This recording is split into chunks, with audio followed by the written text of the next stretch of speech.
And we're live. Hello everyone, welcome to another live stream. Before you ask, I'm not back from vacation, I'm just home for a day. And oh my god, I have my stream playing, so it's echoing. I hope you didn't hear that. Nope, you didn't.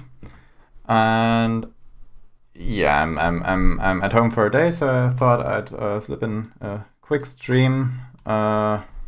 But after that, I won't be available as much as usually because I'll be on vacation for a while. Oh, looks like my countdown script actually worked. Very hacky OBS setup.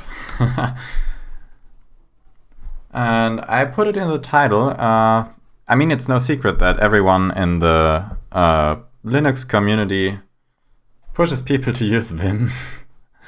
And as of now, I only ever used it as a glorified notepad or a page viewer alternative with nice syntax highlighting. But I thought I'll give it a try, and if I don't like it, I can still go back to VS Code. But yeah, I plan on switching to NeoVim. This is my first week with it, so if you see me doing anything wrong or something that takes an unnecessary amount of keystrokes, please point it out. I'm a beginner at Vim. Let's open up the chat. Another coding stream. I love these. Uganda Knuckles. I recognize you from the other streams. For Casper K, not so much though. So yeah, welcome if you're new here. Nice animations, thank you. There's always a better way you can do stuff. Yeah, I know. So yeah, that's partially why I put it in the stream title, so that the Vim people would join in and enlighten me. Where are you going? I'm not gonna tell you, I'm not a vlogger. I'll see if if I'll reveal more information in the future. Like, you don't even know my face. But yeah, Sudadas and Ready. I think he's a Patreon. Are you? So yeah, welcome. Emacs is another popular Linux editor. I also know about Emacs, but it's more of an operating system than an editor if we're real. And it's also really bloated. I mean, it's 300 megs or so. Why don't you just use the Vim tutor? I actually did play through the Vim tutor a few years back. And at that time, it wasn't really as interactive as it is today. I took another look at it today, and it looks nice, definitely.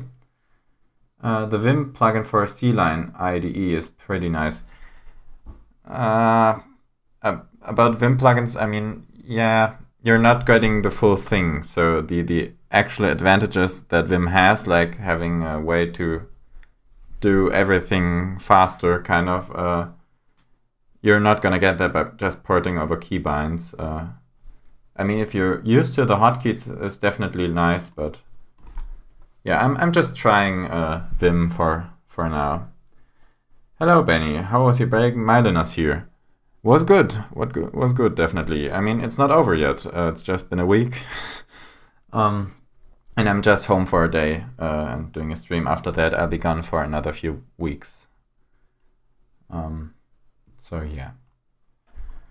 But, again, OBS showing, very unprofessional. Let's see what we have planned for today.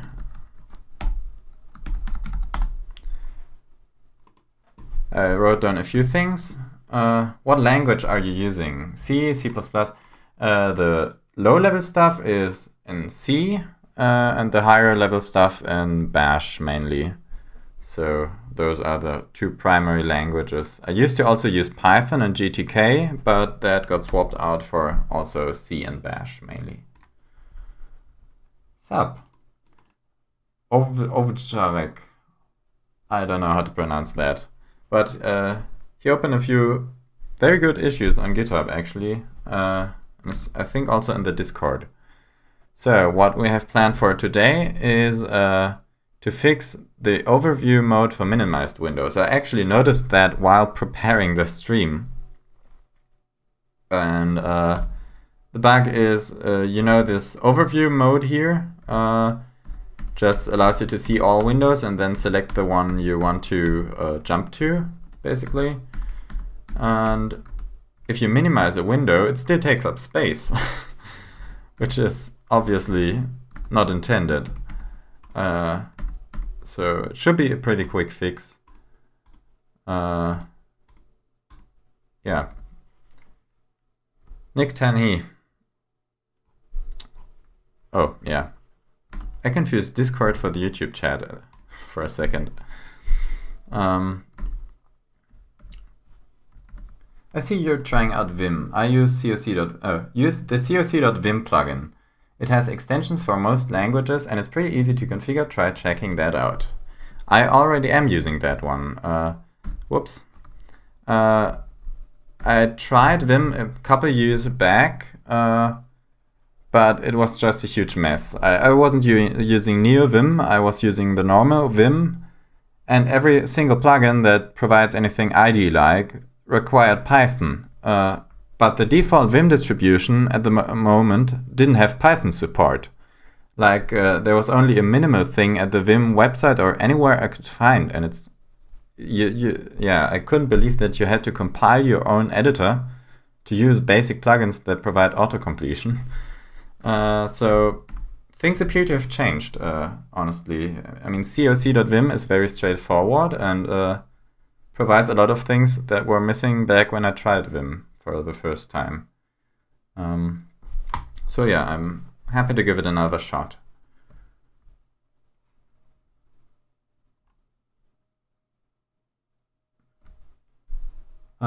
Suggestion. Add a keyboard shortcut to stop the execution of the JT assist. JT? Joke? Oh. That's pretty much not possible. I mean, if you're a user of that, it's just a joke thing. I mean, you can get pretty much banned from any chat using that. Maybe with G1 it comes with Python. Yeah, I used the normal Vim, I believe. It was also on Windows. Like I wanted to make it portable, the setup, and it was a huge mess getting it to work on Windows. And yeah, so things have changed. Hello.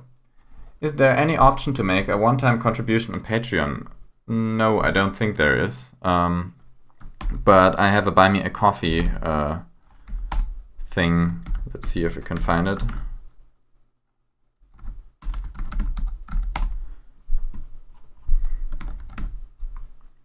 Yeah, it's this. No, not this thing. I don't know what I just posted.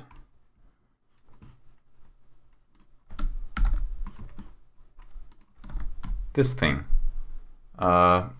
Is like a one-time contribution thing. Yeah.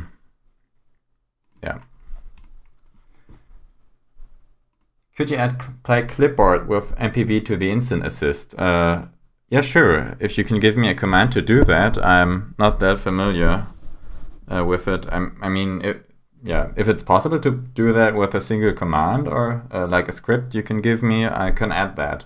I think it could be useful. But yeah, again, I'm not sure how to do that since, like, if you copy stuff from Nautilus into the clipboard, it works differently than copying like an image or a video from the browser.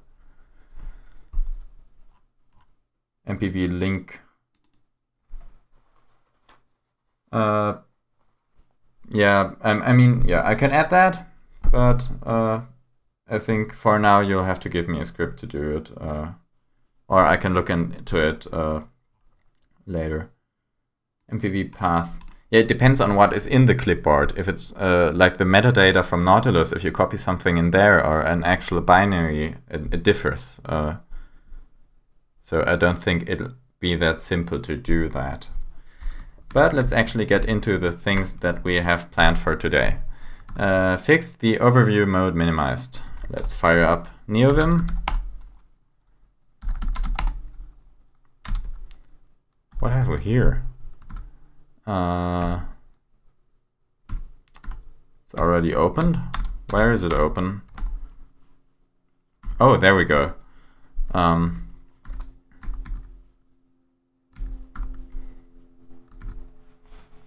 have to leave the chat open. I shouldn't fiddle around so much. So if I do overview,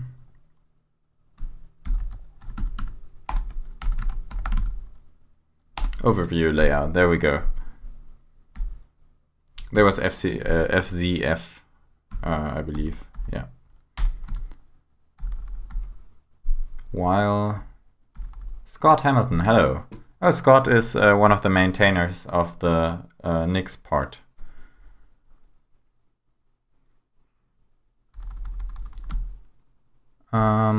There we go. If hidden, I believe is what it was. Continue. Let's try that.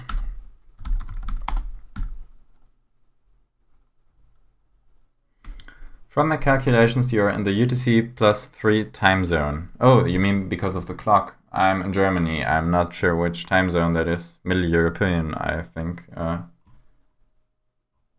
But yeah, you're from France, are you, Scott? Do you have caps lock rebinded to escape? I would recommend that for Vim. No, I don't. But if I rebind that to escape, doesn't that activate the caps lock for my Xorg? Like if I press caps lock and then switch to another app, I'll have caps lock enabled? Or is there some way to prevent that?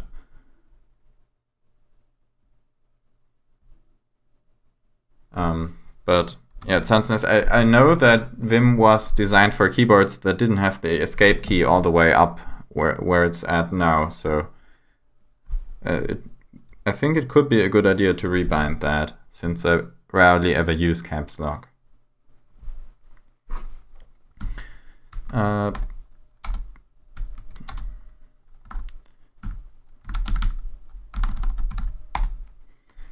No, just said X. Oh, you mean, oh, within Xorg. Huh.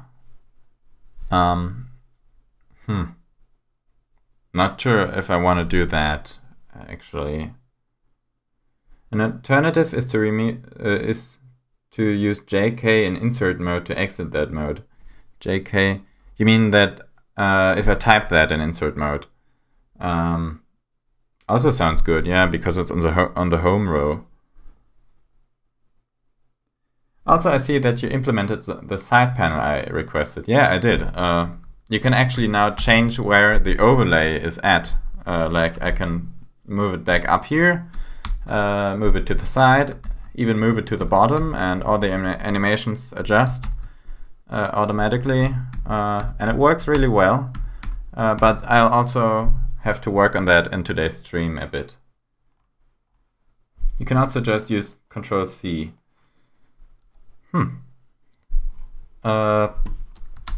Let's get my XPad. Can I close one of them?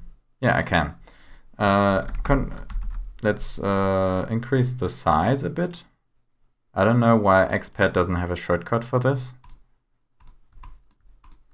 Control-C, caps lock, or JK. I just take notes on the side. How are you moving the panel and how do you use it? Is it in master? It is in master, and it is moved by just super shift and the arrow keys while having the overlay selected. Obviously, if you don't have the overlay selected, then it just does what super shift and the arrow keys does normally, like moving stuff between tags.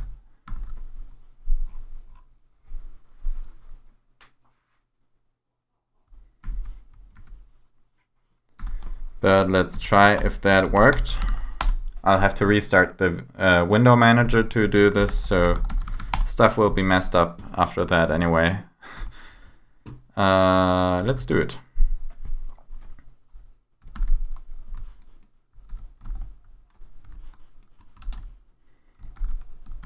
Let's make minimize maybe this one and unminimize it again. Let's minimize this one. I think it works. Yeah, the other ones are moving. So if I minimize a bunch of them, it should eventually land me here. I think it works. So that was a really quick fix. Unminimize all of these with the chat ad. You announced the stream to be started at 4 p.m. It started at 5 p.m. UTC. So if you're in UTC 1, you're located in Germany, which is UTC 1 plus minus 2. What am I getting wrong? I just Googled UTC time and subtracted the thing. And it says 16. And yeah, in my time zone it's 18. I don't know, maybe Google got it wrong. But I'm getting distracted again. Let's go to the roadmap, and that was really easy. What have I here? Return 0? Oh, there was one fix. Oh, you can also do the inline diff thing, right? So that's that, and that's that. Okay, let's just stage both of those. Bug fixes. Very good commit message, I know. And let's gpush that. Oh, it wasn't in master. Now it is in master. Sorry.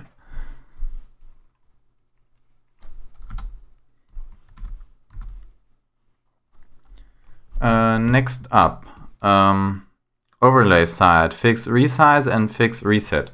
So if you right click on the overlay in the at the top, it resets the overlay to its normal size, but at the moment you can see that it resets it to the top no matter what side the overlay is at, and after that the sizes will all be messed up. So I'll have to work on that. So let's go to the reset overlay function. Oh my god, it actually asks you to generate the tags. I didn't know that it could do that. Preparing tags. But it's taking a while. What is it using? It's not C tags. Oh god, I think it's generating tags for my home directory, is it?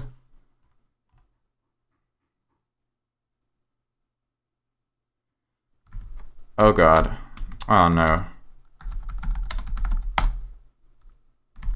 Alright. I don't like the ability to just lock up when something takes a while. Like, I know NeoVim can do asynchronous stuff, but it's not asynchronous enough in some cases. There's so much cool stuff that you'd added, but that I have no idea of. When are you going to update the docs in instant.os? It's instantos.io, by the way. There's no OS top-level domain, unfortunately. Or post new functionality. I'm planning on doing the docs in the near future, because things are a lot more static now than they were when I first made the docs. Also, the text guides below the docs often are updated more frequently than the videos themselves, because for the video I'll have to redo the entire video, which I'll do when things have hit a certain milestone. Set X keyboard map caps. I'm not sure which key to use instead of escape. I'll think about it. So we'll have to definitely fix the... Oh, there... What's it doing? There's no tags file in here, definitely. All right, that seemed to have worked.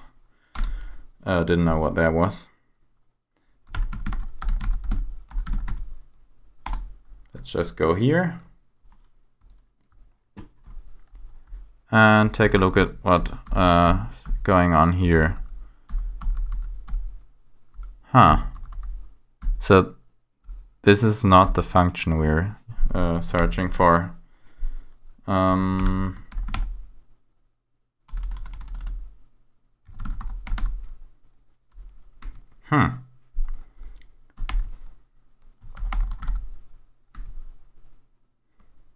Let's just open up the dev.h file.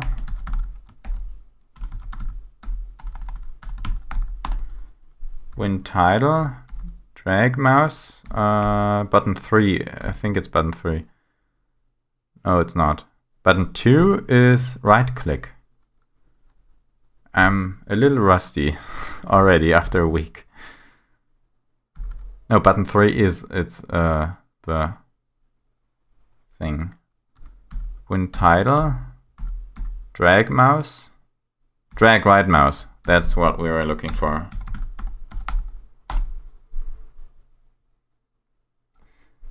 So every official version will get an update in the docs, right? Yes, basically.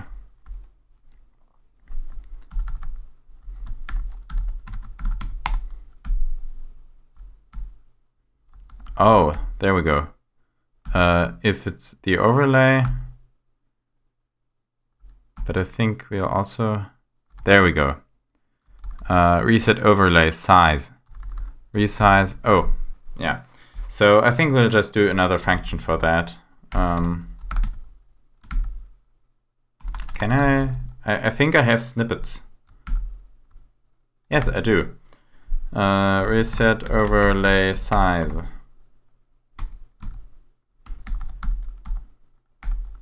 If there's no overlay, then we'll just return.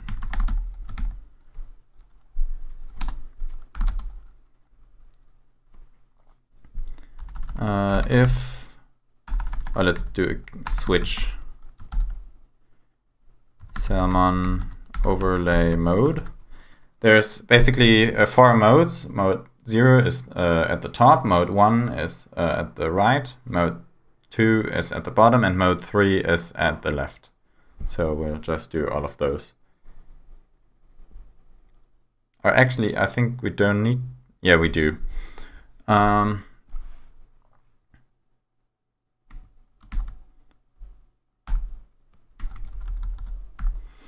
Case 0. 0 we can basically copy. Oh, can we do this? Oh, we can. Nice. I think we can just copy.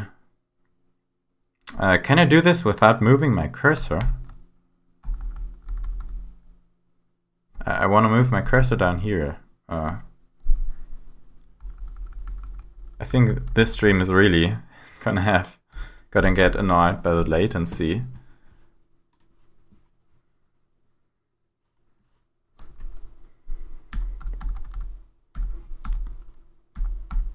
Break default. So case 0. What's the default thing doing here?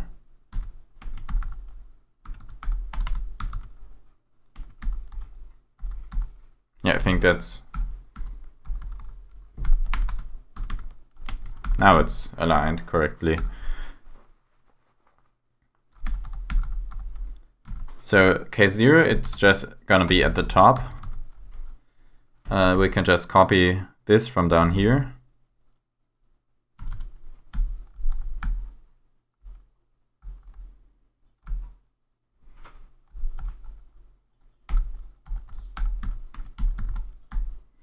And I think we can also copy this one.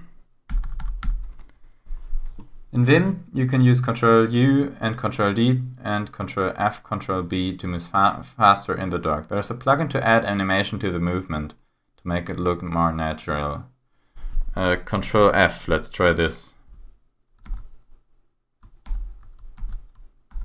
Ctrl-F just jumped wherever I'm at now.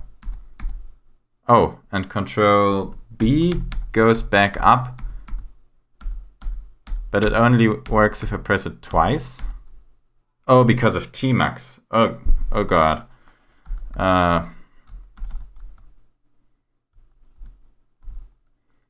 But I think that moves an entire screen. I just wanted Control D and Control U without moving my cursor. How did you get those actual errors instead of the normal signs in Vim? Those are ligatures. They're part of the InSynOS terminal emulator. Yeah, by the way, InSynOS gets its own Tmux, not Tmux, ST fork. It was previously using Luke Smith's fork, but yeah, that one's kind of messy, and some stuff was conflicting with stuff in InstantOS. So now it's getting its own fork, and it's actually what I'm using right now. It has the blinking cursor thing, and it supports all the stuff like emojis and all that stuff that Luke's fork has, but it's not as opinionated and still default. Vim Smoothie for smooth scrolling. Let's keep in mind that one.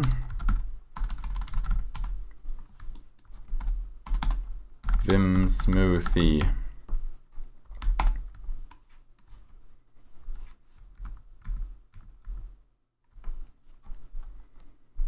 So I think that one might be working now.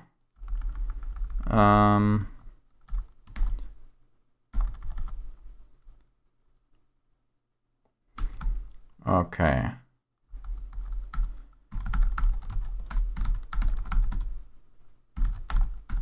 Let's make it floating.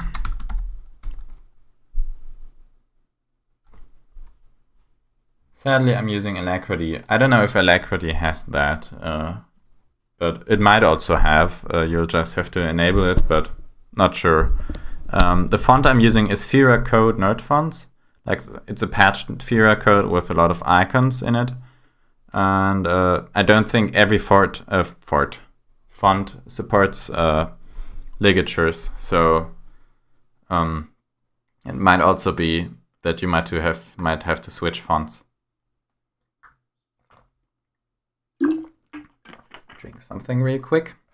You do have NVIDIA, right? How do you prevent screen tearing? I don't really have screen tearing. Maybe my monitor is FreeSync and I just don't know it. But screen tearing is not that bad on my machine. Like, the compositor definitely helps, even by default. Like, if I disable it, I get some tearing. But it's not bad not that bad on my machine. But yeah, compositing definitely helps. Even if you don't turn on VSync, I'm not sure why. To have the cursor in the middle of the screen, type ZZ, ZB, or Z top, I think is also ZB is Z bottom, ZZ, and Z top. Yeah, moves it to the top. I also know that, but yeah, it's not what I don't think it's possible what I wanted to do, but I think those are also fine. If you're liking Vim, just skip ahead and jump to Doom Emacs, best in all words. No, I don't think I'll do Doom Emacs.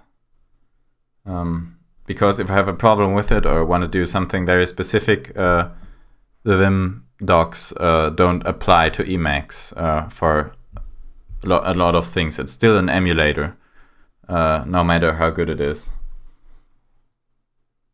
You can activate full composition pipeline. Which monitor are you using? A cheap one from Amazon. It's a couple years old. It was really reduced in price at the time, so it's a lot more expensive normally. It's actually curved, 1080p panel from Samsung, but nothing special. Hello, I see your distro in the DistroTube channel and I like it. Thank you. For me, it's horrible. I added vsync equals true to the PyCom config and it seems to work. Yeah, I'm not sure if my monitor has FreeSync, because when I bought it, NVIDIA didn't have FreeSync, so it wasn't that big of a deal to have it, and it wasn't on the box anywhere. But again, it's not a gaming monitor, so it might also not have it, but it's not that bad. Maybe I'll add vsync or tearing prevention to the settings.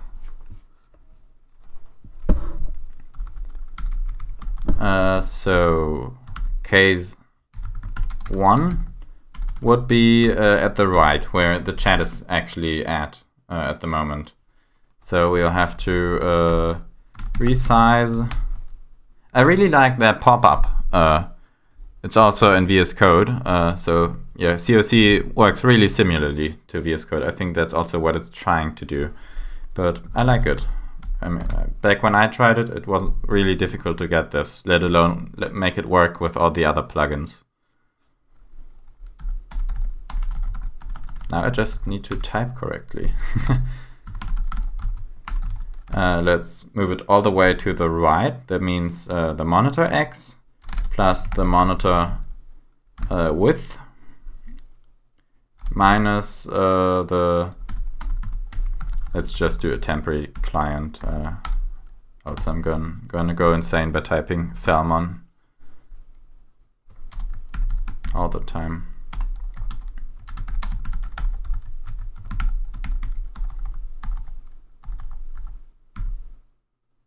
Oh, that could have been bad.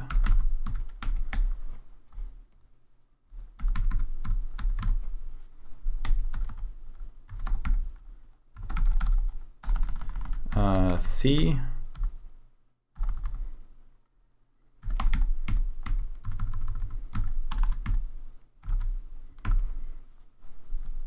I've had myself often just hammering J and K, and I know that I shouldn't do it, but I can't just think of a better way to do it off the top of my head. I mean, I can use Ctrl U and Ctrl D, but it's a little disorienting and also in a lot of cases not faster.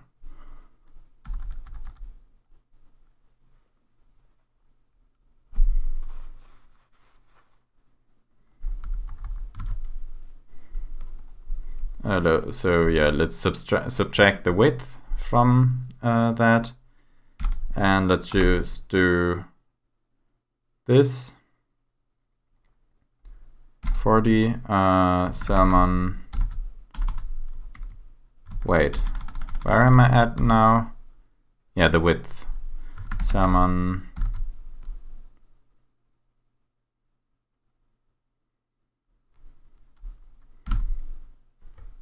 You can use 10J or 10K for jumping.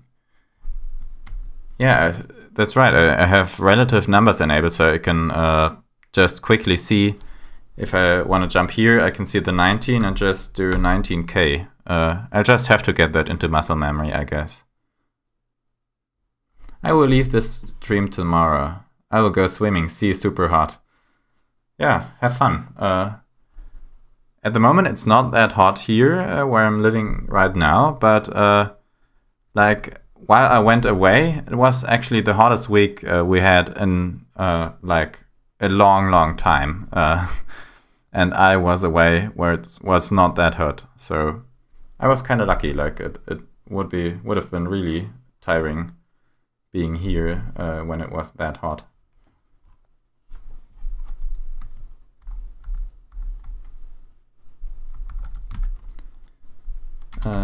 Let's divide it by 3. Now the height is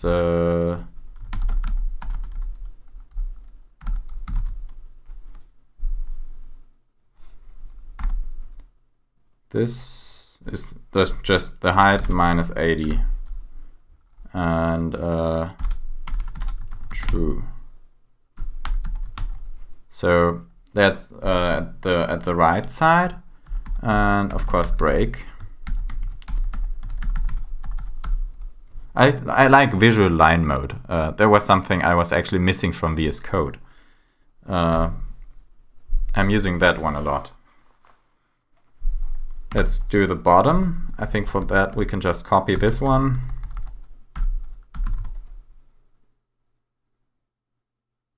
Are you planning to implement these plugins in custom config to Vim on InstantOS by any chance? I don't think I'll make my Vim config the default config in InstantOS, but I actually have a section in the InstantOS settings, like in the settings and then going into InstantOS. I have this NeoVim pre-config thing that allows you to install this NeoVim config with the plugins and everything in case you want it, but it's a little much for a default config, so I don't have it that way, but you can still install it right from InstantOS. Same with the InstantOS development tools. If you want to test out stuff on InstantOS and develop stuff helping InstantOS, you can now also go into the InstantOS settings and have this little developer section here.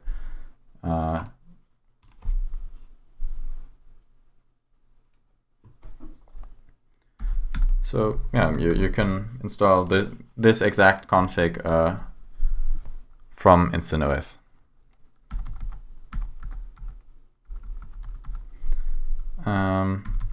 Salmon MX BH. That'll be Salmon MY plus Salmon MH minus CH. And that's it for this thing. Then case 3 will be the last one, which is just here at the left side. Currently rain at the Baltic Sea. Yeah, rain is a bit much. I like temperature which is fairly warm, but nothing too hot, because I just get really tired all the time if it's like 30 degrees.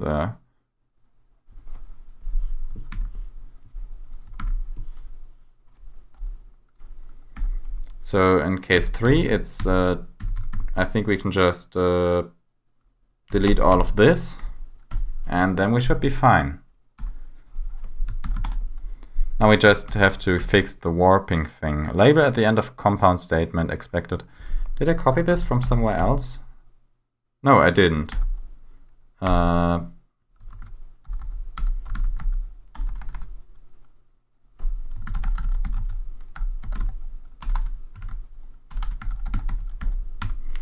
Salmon overlay mode equals 0. If something goes wrong, just reset it.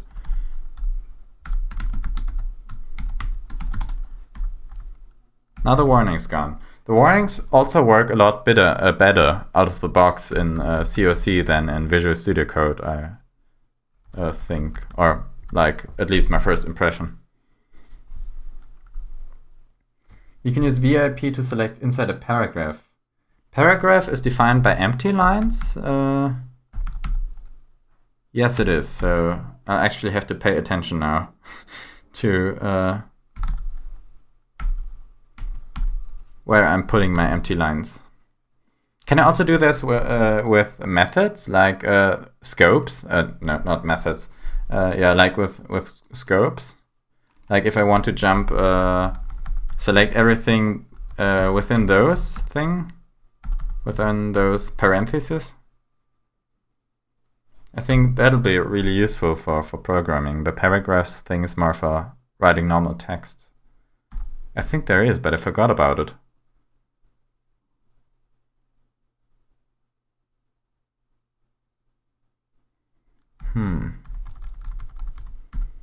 Vim practically has no mouse use. I don't use mouse to navigate. It's a fine editor.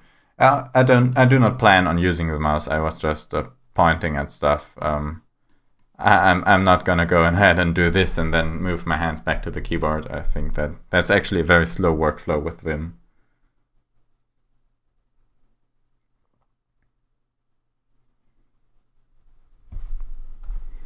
But oh wait, I think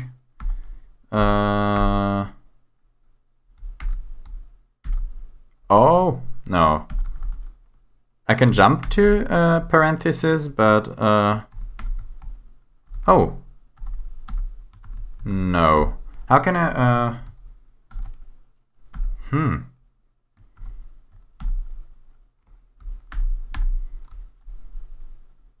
I can enter visual mode and do this then. I think that, but there has to be a way to... What is happening? My viewership just dropped to 0 in the analytics thing. Did my stream crash? What happened? I'll just refresh the page.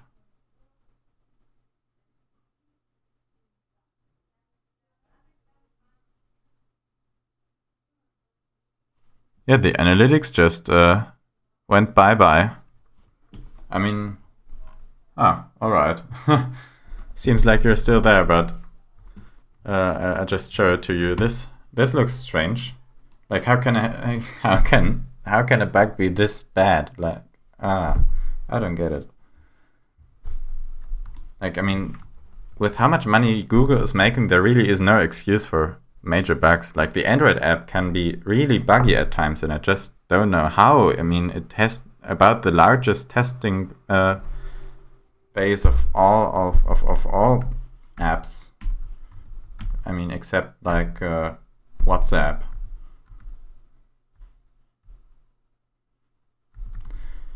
But enough rambling on about YouTube. Don't worry about it. Yeah, right.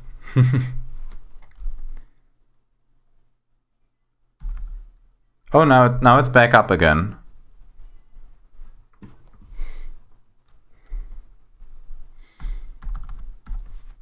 And now what I need to fix is with the drag right mouse thing.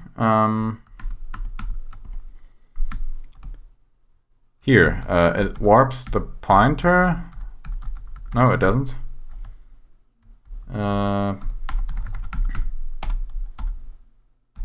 Where is it?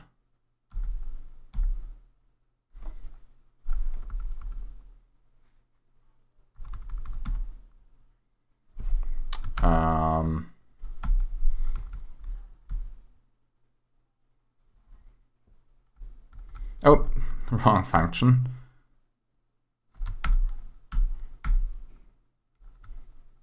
There we go. That's what I was looking for. We should become PeerTube extremists. Yeah, I don't know, I should maybe mirror my videos to a PeerTube instance just in case YouTube decides to go boom.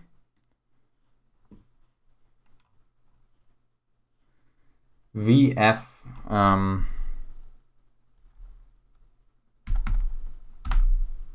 yeah, that doesn't work across multiple lines, but any other Vim tips I missed?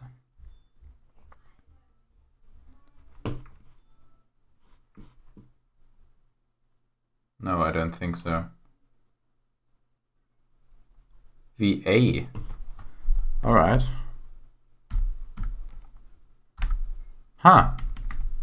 Yeah, that's what I was looking for. Like, if I do this here. Yeah, that's cool. That's what I was looking for. That's really cool. Why do you have the entirety of InstantWM in one file? I don't. This is the source of InstantWM. It's a lot of files. I mean, this one is the biggest one, but with how small InstantWM is, it's not an issue at all, really. I mean, there are files in other programs that have like a few tens of thousands of lines of code.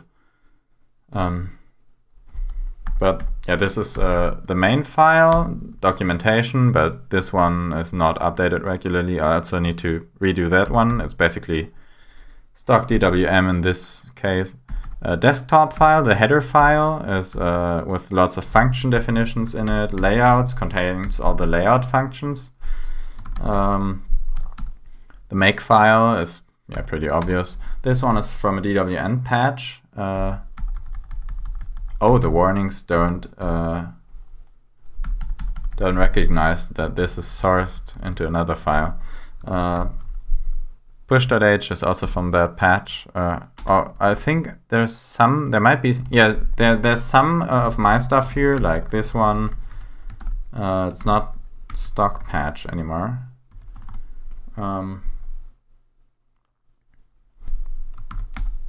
And Starter Instant OS is a wrapper. The tags file, I think I need to add that to gitignore, but I'm not sure.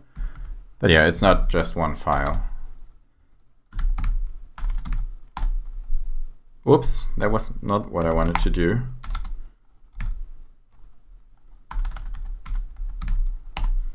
There we go. XWARP pointer. If tempc equals salmon overlay, we'll need to expand this one. Do we need to use different plugins for different programming languages? I think for a lot of different programming languages there are different plugins that provide functionality just concerning that language, but I don't think it's actually that good to use that in too many cases, because it means that whenever you switch language or do something else, all your stuff breaks. And in the case of COC, the cool thing is you can have extensions of it for different languages, but it's still the same core auto-completion software. So it's just an extension for that Vim plugin, instead of having like a different completion engine or anything like that for different languages. With COC, it's all integrated into the same system, which is nice. Let's do another switch statement here. And then case 0 is basically this. And then case 1 is, why does jumping do this? This is stupid. Case 1 should warp the pointer here, so we can resize it like that. So that means we need to do tempc(x) and then just leave it at that. Tempc(y) plus tempc(h) divided by 2. Break. Whoops. There we go. I don't know if this is default, but you can to move to the nearest warning. I mean, the warning are from COC, so it's definitely not default, but let's just try it. And nah, doesn't seem to work. Probably some other plugin, but I'm sure COC has some way to do this too.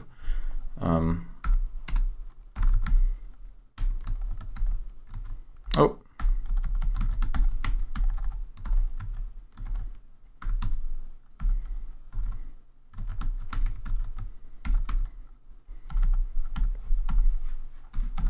So I think we might just try this.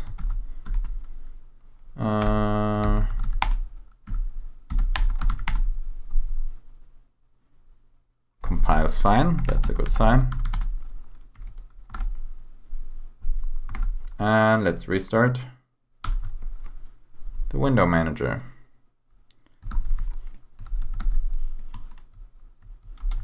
And let's set something as the overlay. Still doesn't work. Oh, because it resized first, of course. We'll have to fix that first. There we go. We'll have to change all this to reset overlay size. And then see if it works.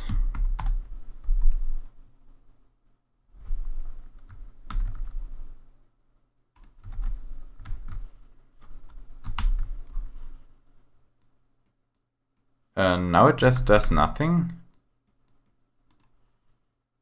That's interesting. I think I just, oh no. I think I might just have made it stuck. The chat is stuck now. What is happening? Why is the chat stuck?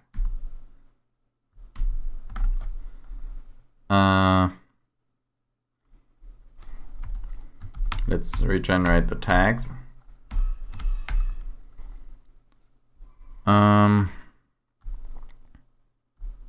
Did I forget anything here? Why is it stuck?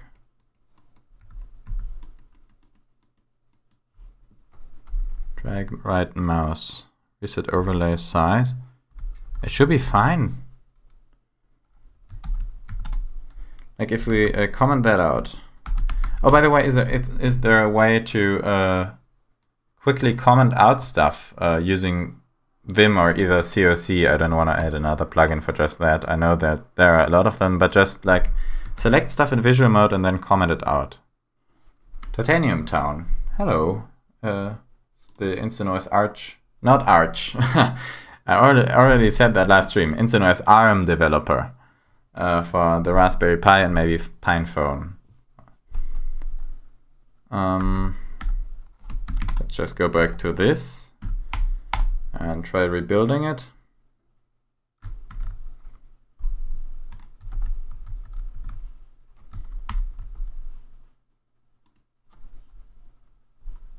Oh, Confuse is here. Hello. Let's try. Nope, still not working. Oh, yeah, now this one is working now. This seems good. Yeah, it's warping to the correct position.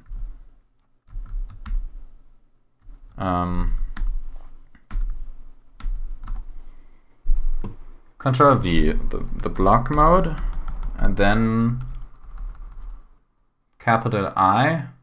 Oh, yeah, like insert that. That's all commented.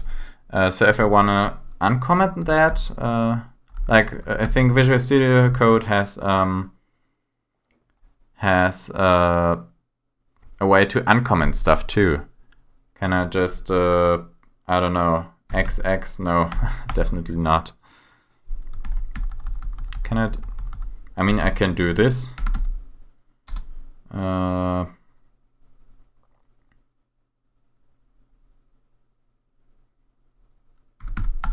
I think. Whoops. I think we need to do this. Now it's uncommented, but that's a little convoluted. Visual select. Oh yeah, of course. Why do it simple when we can overcomplicate it?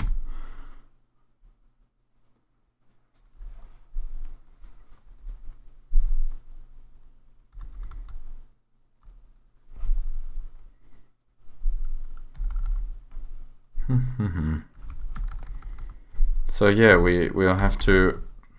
Whoops.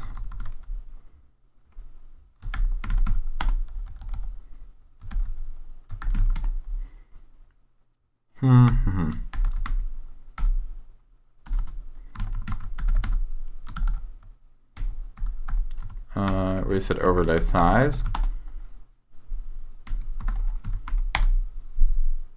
Why does it not work in this case? Let's just try again.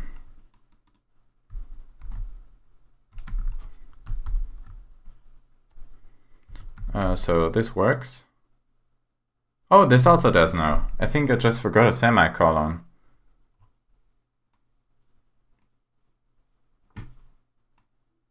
Yep. Oh, that's not good. What happened there? Can I reproduce that? Or warps back to the correct side, definitely.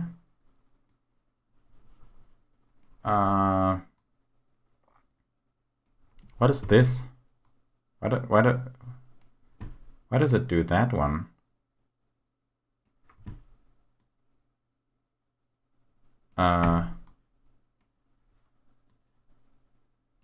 That's weird.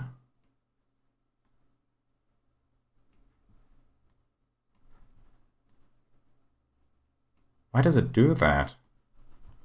Okay, a commentary plugin is really the best option because it works in the mode as motion and toggle.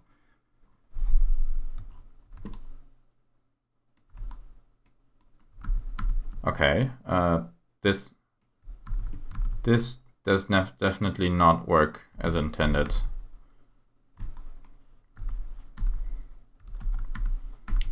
A comment. Yeah, which plugin do you recommend? Has Tim Pope made one? Like I really like Fugitive because it's just so reliable for a lot of stuff, and stuff works as you'd expect it to, and it's not trying to be an IDE too much. Like, yeah, it's not. How do I describe it? Yeah, I just like it because it's just rock solid in every way. Link is 3 messages above. I think YouTube might have.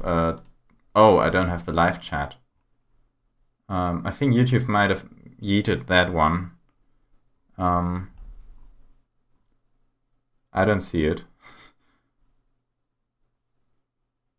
You mean the nerd commenter?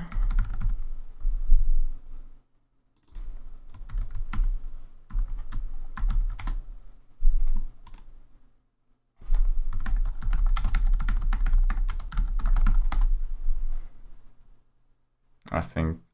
Oh, T Pope also has one.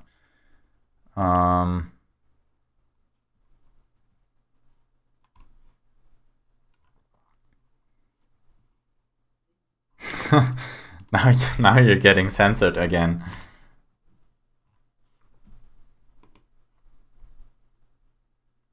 Huh. All right. I mean, which one do you recommend? I like the style of Tim Pope's plugins.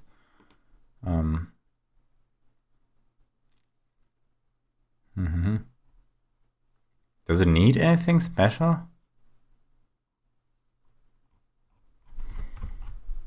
Let's just try Tim Pope's first, and then see which one I like better.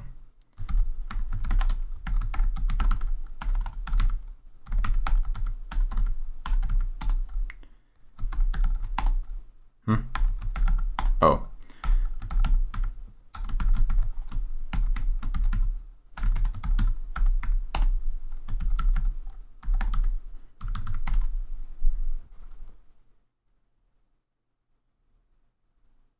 Haven't tried anything else because I'm happy with T-Pope commentary. Nice, yeah, so I'll try that one. Whoops. Oh, you can press Q in Vimplug. I didn't know that. Do I have to restart? Check out this site for cool plugins, easier to search. Yeah, YouTube just keeps on removing links. I don't see this link on my side. Not sure what's going on there. Probably, I don't know, so that people don't post viruses or self-promotion. It's just deleted. There's no indication that it even was there. And I can't change it. By the way, can I join you and be the voice of God? Alright, I'll do a Discord call. I mean, let's just do a channel. I'm in a general one on Discord now.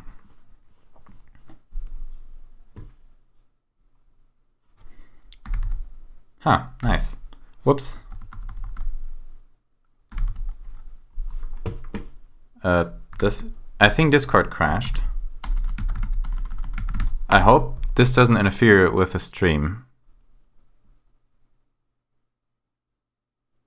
I just love how Discord always silently crashes. Test. Oh, nice. Hello. Oh, I'm muted.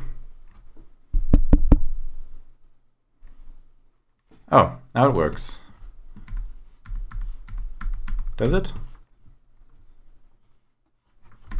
Yeah, I think that might be a good idea. Nice. Is there latency? It seems like it. No, I hear the echoing. It seems fine.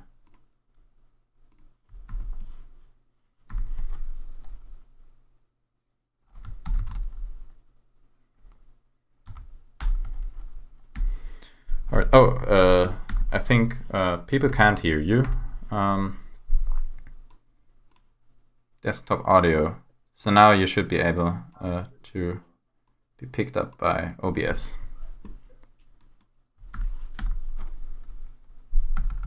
Okay, test. Where did the... Ah, there it is. We can't hear him. It's also in general. I mean, I can make a mod channel. Oh, by the way, we can... because why not... where is it? Patreon only. But I think it's not that big yet. That we need a Patreon only voice channel. Live stream. Super quiet. All right. Then let's just... I mean, if I pump up the volume here, he's just gonna be super loud for me, I think. Test. So, voice of God indeed. Let's just available as much as usually. Professional streamer.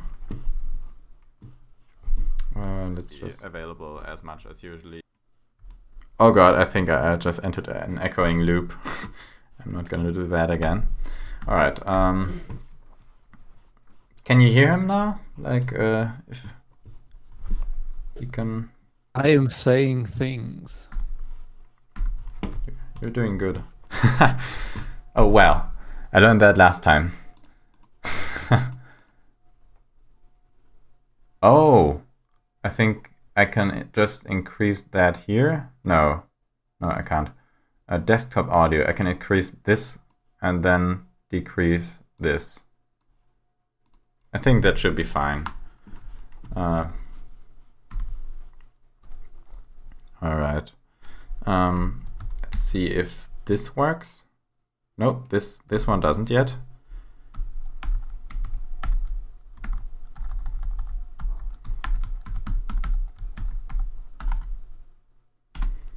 Oh, of course it doesn't. Case 2. I hear Windows.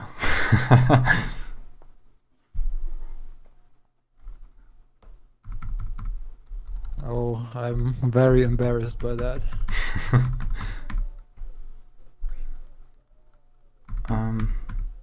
I think that one's fine, and we'll just have to remove this.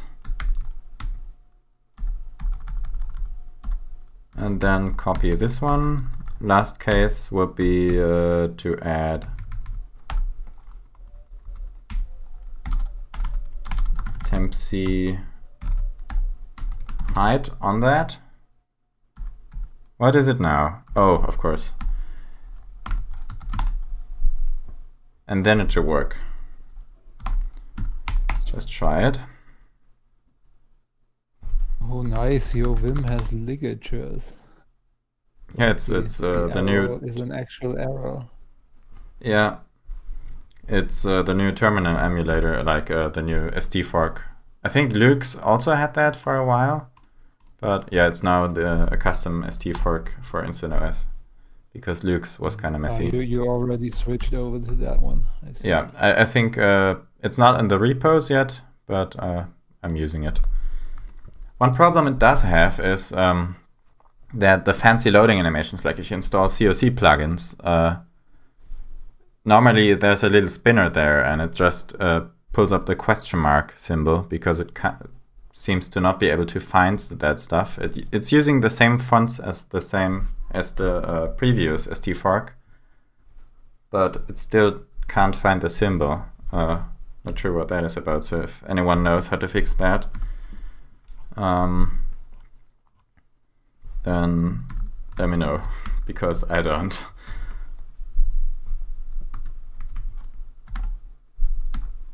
And I think they might be working now. And let's rebuild the window manager. Now the chat is gonna be here again. And right click does this. This is good. And right click here does this. And let's just move it down. And now it does this. Move it up again. Now we can resize it right-clicking by right-clicking on it. Now we can right-click and do this. Okay, it seems to be working. Kinda. Or did? Just it silently crashes. I had that. What is it? It doesn't even. Yeah. I think it's I shouldn't say. Oh god. I think it's seg faults or something like that. Which is really weird. I think I'm back. Yes, you are. It was just really weird because my audio dropped out. Yeah, Discord completely crashed. Like the process is completely gone.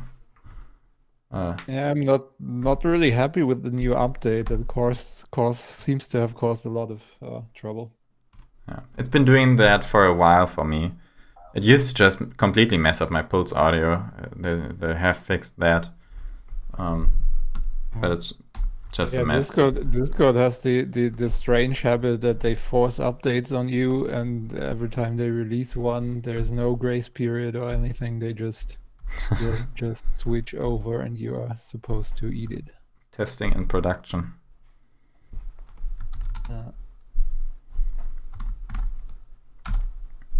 And that also means that a lot of NixOS or some other package manager users suddenly have to wait like a day until it's packaged and everything works again.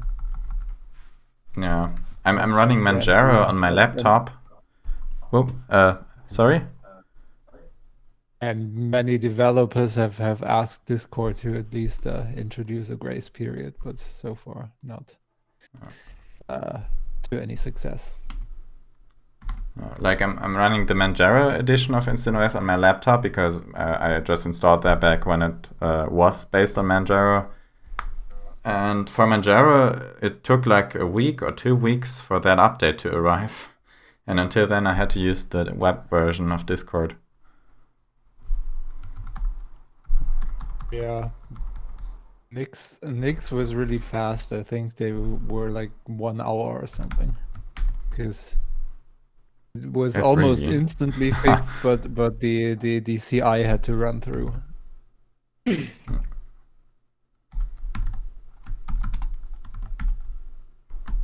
Okay, I think this one should be fine, and we can commit this. Oh, of course, we need to stage it first.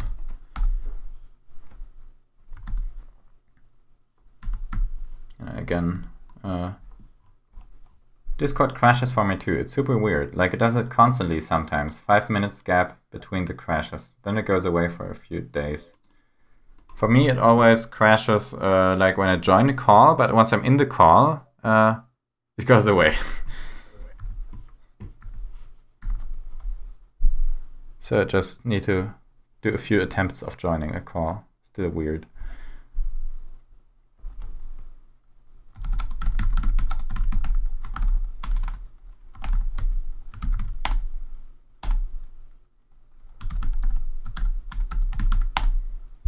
German version of Git.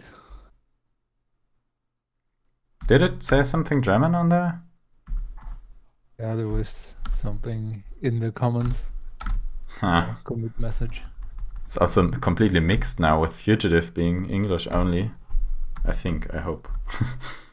I mean, I've voiced my opinion on localization already. Kind of radical. Okay. That point. Can archive that. This one's done. Is the chat still alive? Did we drop a lot of viewers?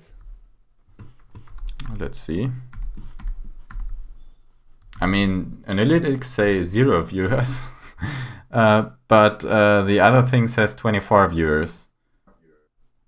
Oh yeah, the scoreboard is delayed. But yeah, this is happening for the second time now. It's just, I mean, this one's more accurate because there's still people in chat. Who's the second voice on the stream? I am the second voice on the stream. Hi. It's God. Also, he let us know that he died, and we should absolutely call the police because he'll be gone for 2 weeks. Yes, I can't help it. I'm addicted to Instant OS. So yeah, he's a maintainer of the NixOS and a kind of contributor to some Instant OS projects. Yeah, not really. I'm mostly the janitor of Instant Nix thingy. So for those who don't know what Nix is, it's or Nix and NixOS is just another distribution where you can install the Instant OS tools on, and it hopefully just works. At the moment it just works. Sometimes it gets broken. Okay, so what I also wanted to do was NeoFetch an etcOS release, like that it properly shows up in NeoFetch, because the current way of showing up in NeoFetch is kind of a hack because it's using local config files. But I wanted to have a proper NeoFetch entry. So yeah, I wanted to look at that and maybe submit a pull request to NeoFetch. Remind me, what is NeoFetch? NeoFetch is the thing that's on all the screenshots all the time. It basically shows a bit of system information and an ASCII logo, and also the distro. Yeah, right. I manually edit. This is just the local copy. That's not actual NeoFetch. I see. Let's see if there's any mention of DistroTube or Luke. I think one of those complained that NeoFetch is blowed. It's a bash script, like a few thousand lines. There's also C implementations. I was kind of surprised by that opinion too. I also have CPU X, I think. Yeah, I do. This is also nice. Not as flashy. Titanium needs to do a PR to NeoFetch too for his ARM stuff. For instance, ARM. I don't think you'll need a separate entry for Instant ARM because it's basically it already shows the architecture. At least I think it does. No. So Eugene asks if the NixOS version of Instant OS is as good as the Arch install. It's getting there, I would say. Are a few things that don't work, but overall, it's pretty nice. I mean, we'll have to add that the base itself, NixOS, is not as consumer friendly as Arch. If you want to call Arch consumer friendly. So I mean, but since the Nix package manager is portable, I've installed it on this machine which is an Ubuntu machine with no problem. So basically, you can install the Nix package manager without installing the whole NixOS distribution. And when you do that, it should work on everywhere where you can install the Nix package manager. So that's the plus point. But I mean, Instant OS is developed on Arch, and it will always be native platform, I guess, for Instant OS, Arch Linux, and its derivatives. All right. Let's see. I can just modify the source code and then submit a pull request, if I'm not mistaken. Let's take a look at the other pull requests. RMVN All right. None of the other. This seems a bit of an odd detection method. etcos release. Does anyone know if etcos release, if modifying that can break anything, since it might be used to see what the distro you're using is doing? And I mean, no one will have a check for InstantOS in their application. It's not big enough. So if it doesn't detect that it's based on Arch, let's just take a look at name, pretty name. I think we could change pretty name without breaking anything, but I mean, it's a systemd thing, and there should be some specification. Maybe you can do something like I don't know, name Arch Linux, and then there is another field for specific flavor. I mean, you could also look at how Manjaro or other Arch derivatives handle that.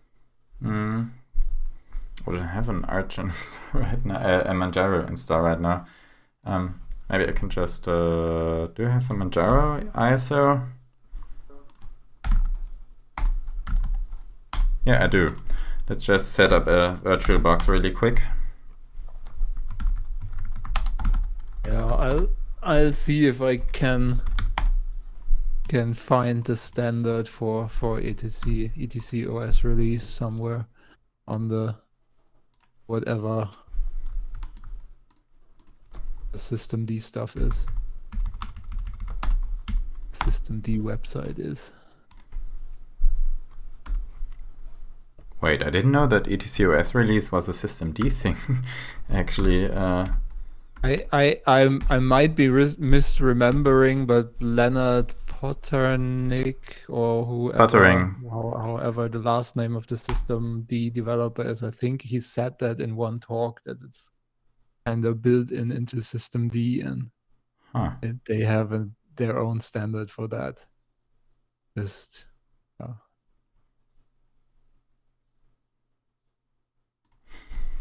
let's see.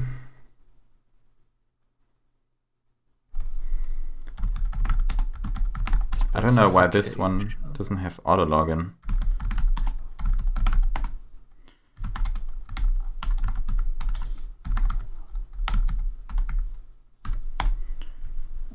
Name, ID, Manjaro ID, ID underscore like can be used to describe what it's based on. I think applications might be using that. Build ID rolling might also be a good idea. There's also a variant keyword. All right. And variant ID, that sounds also promising. A string identifying a specific variant or edition of the operating system suitable for presentation to the user.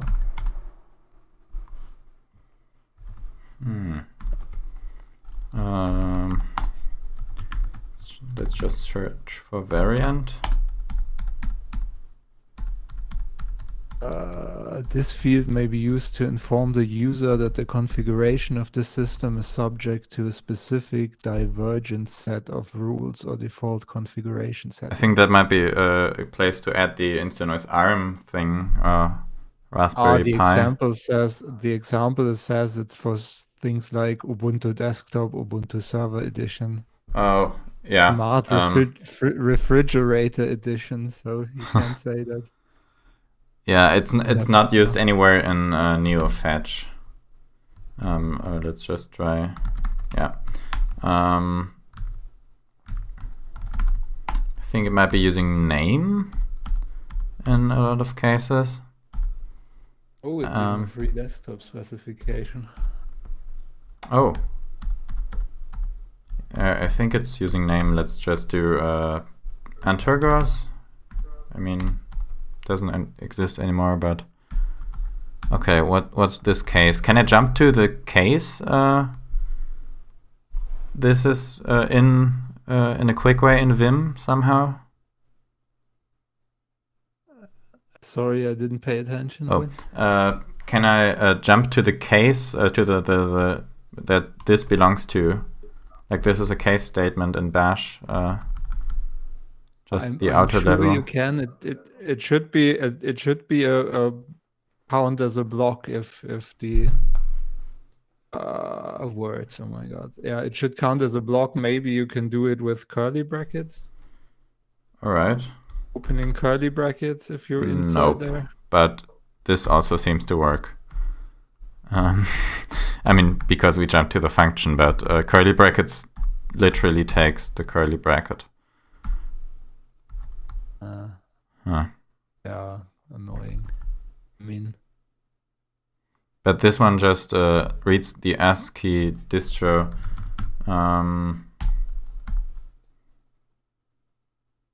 Equals to. There we go. Distro machine architecture. There's another case thing. Let's go back to, let's just do Manjaro as an example. Manjaro, this is the logo. Where is it actually getting detected though? This is weird. Oh, I think we can just set up a VM and test that. We have an Instant OS virtual machine here.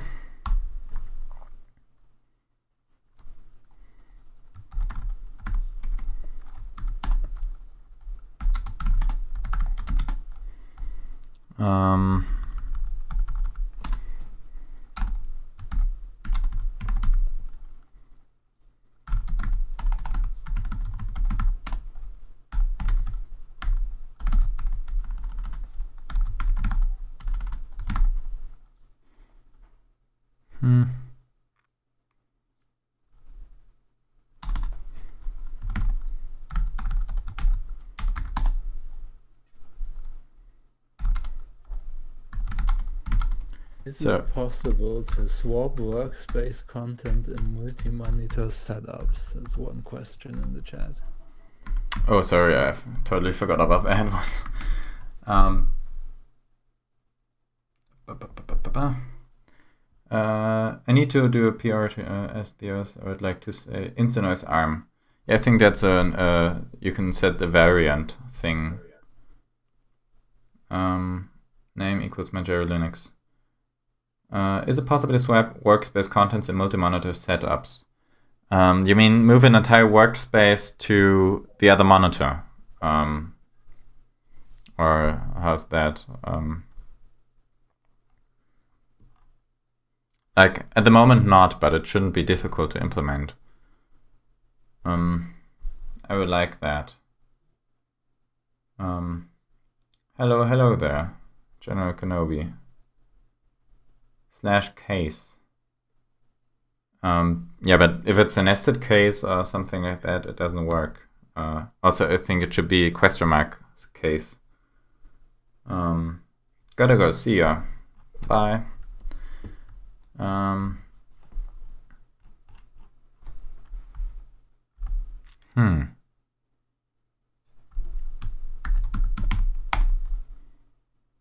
ASCII distro. Let's just try modifying it on the virtual machine. Oh, by the way, this update notifier is new, and it seems to work pretty good. Like if I do this right now.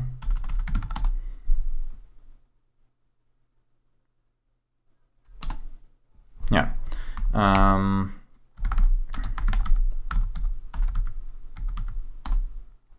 This one is a stock NeoVim install. Yeah, so workspace from one monitor swaps with workspace from the other one. I can add that to the to-do thing.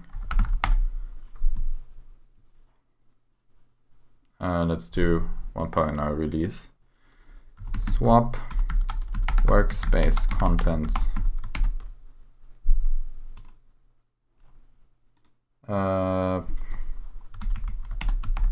Multi-monitor.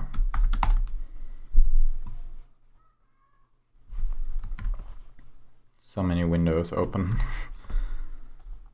Name. Let's do. Whoops.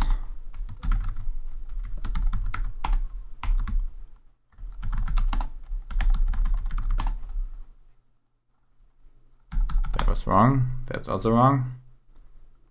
There we go. Is it possible to set up LUKS encryption with the current InstaNoise installer? No, not yet. I have to look into that one too. So yeah, the installer doesn't provide encryption yet, but I'm pretty sure there's some way to do it with a manual partitioning. But it's not out of the box.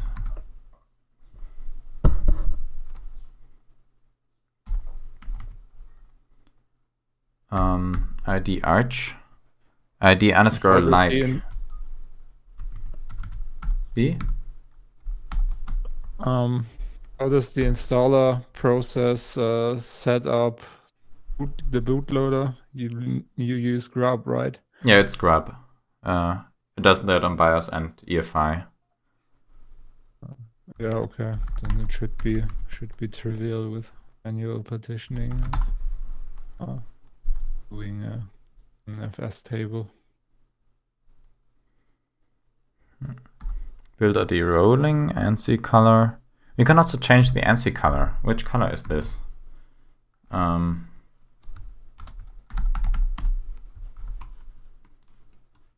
I type that in here somewhere? Let's do that another time. Also wondering, is it possible to install InstaNoise manually, like on Arch? You mean on top of Arch? It should be by just installing, like adding the repo to the mirrors, or to your Pacman config, then installing all the InstaNoise packages and running instant update to apply some changes and tweaks. But it could be that there's some manual intervention required with some stuff. That's why it's a distro in the first place, because it should just work out of the box with not that high of an entry barrier like other window managers have.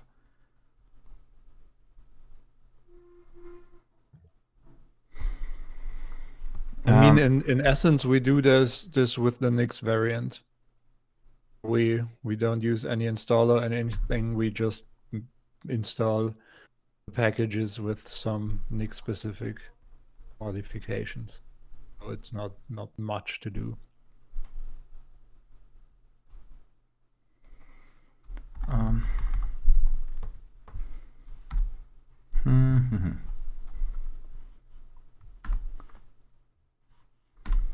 Let's just do a function that can edit something inside the ETCOS release.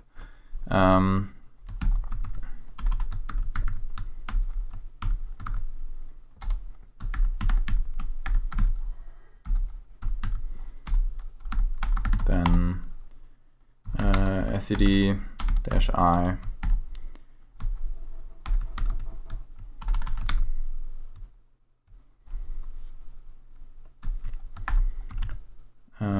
Beginning, then argument 1, and then just delete it.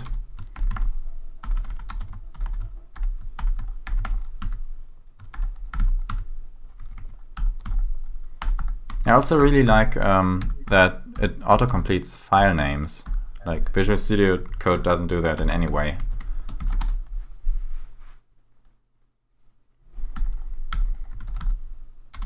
Which completer plugin do you use? You mean autocomplete? Mm-hmm. COC. I mean, there's. Come again? COC. And but I think the file completion is actually a built-in Vim feature. I know that it can do that. Normally, I think it's a separate keybind, but it's built in.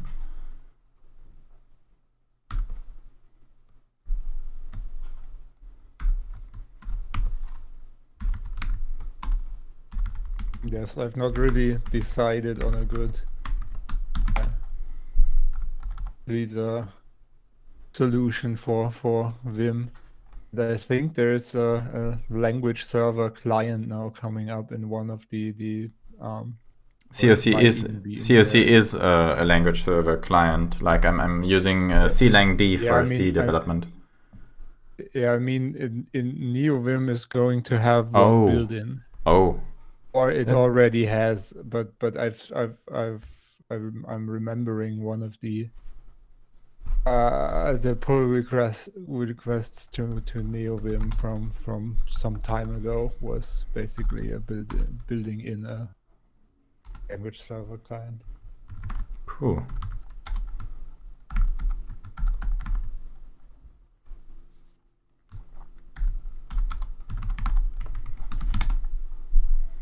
Oh, tab 9 is the artificial intelligence machine learning completion. Neural net, Yes. all the buzzwords, right? Yes, but it's really smart. Actually, Hallo nach I think it Hamburg. works. Moin aus Hamburg. What Vim RC are you using? And is this default on InstantOS? I made it. It's not based on anyone else's, and it's available in InstantOS, or it will be under settings, InstantOS, and then NeoVim pre-config. You can install it from there. It's not pre-installed because it has some dependencies, like some node packages, and it's a little extreme to be a default setup for Vim, since some people might want to add their own. But it's installable from InstantOS. I mean, realistically, everyone will want to have their own, because Vim users are very particular. Yeah. Like I would use someone else's actually, but all of them are made with the assumption that only the person that made it is using them, so they contain really opinionated and weird keybinds.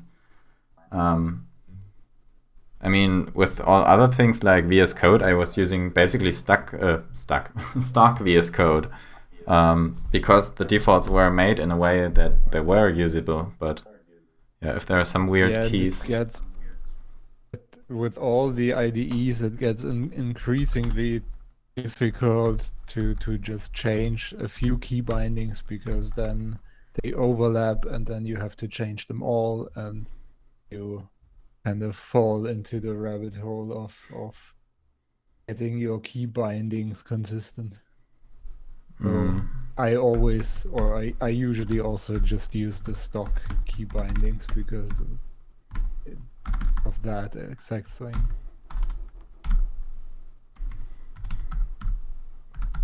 Maybe some color picker in Instant OS could be, in Instant Assist could be useful.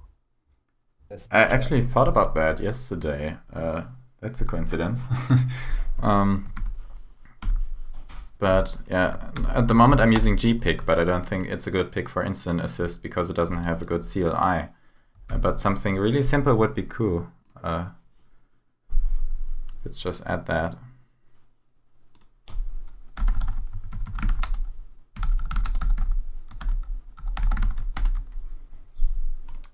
Sounds magnificent. I'll definitely try out InstantOS. Ah, cool. Pretty name. If you try it out, it's pretty awesome and it works great. But keep in mind, it's still beta release, so A, things might change, and B, it might get better. If you are not satisfied, then maybe come back in once we have a stable release.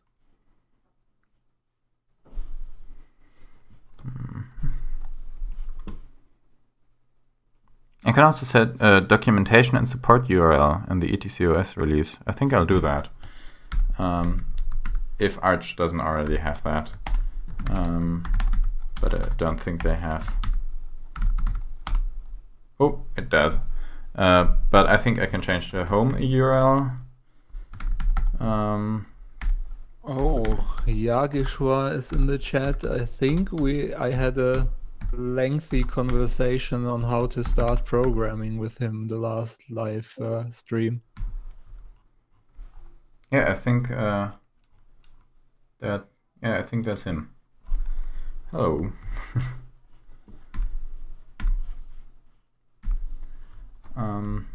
Let's just replace this with it's a nice idea. Logo, of course.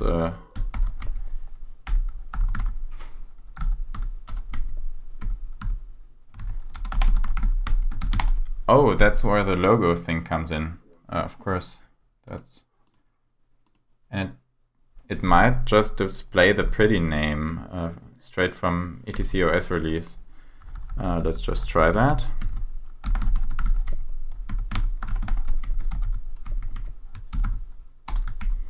And open up NeoFetch. I think I have to clear my NeoFetch for that one. Can I just clear all of this?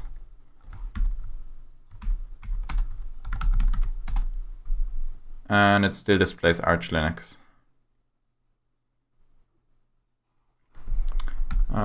So it seems to be this then. Stay Arch.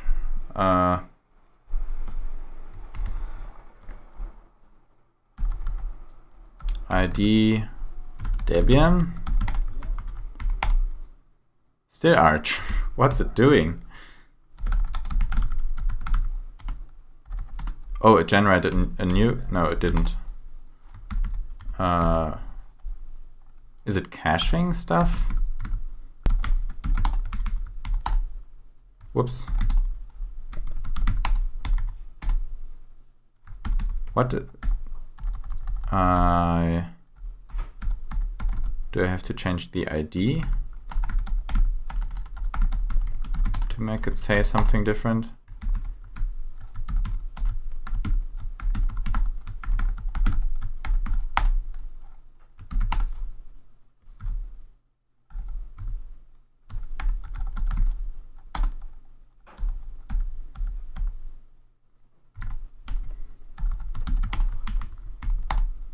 How is it still detecting Arch?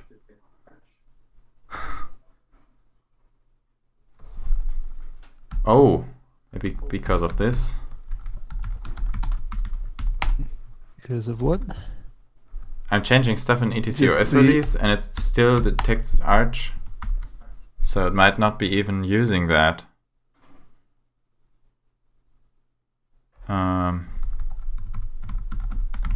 Maybe it uses something like uname or something like that. I don't know. Let's just undo all of this.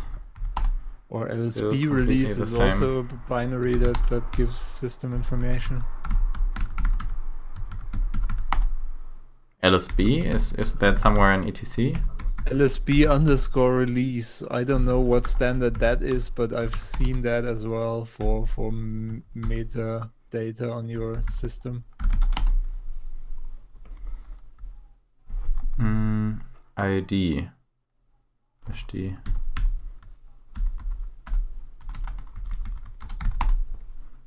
Huh. If you type LSB release -a,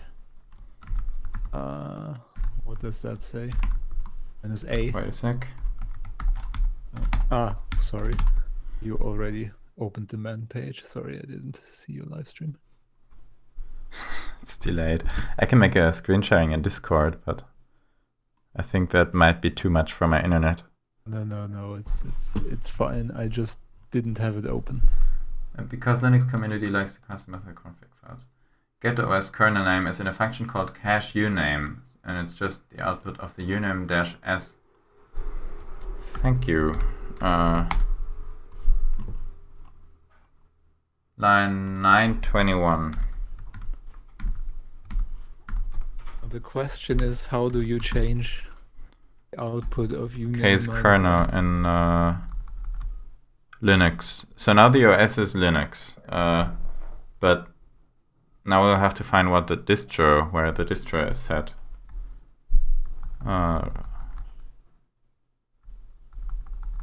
Further down, my bad. All right. Get distro. Oh, distro. Option. Case OS in Linux. Oh, this is helpful. When these things exist, then it's a weird distro. etc LSB release. This is helpful. etc OS release. And oh, it's just sourcing them and then casing out get distro. I think that might have been on the README thing.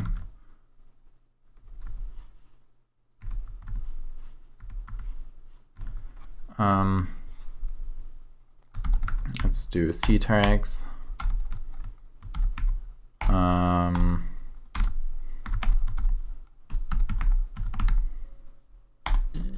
Get distro. Oh, that was already the function that I was looking at, I think.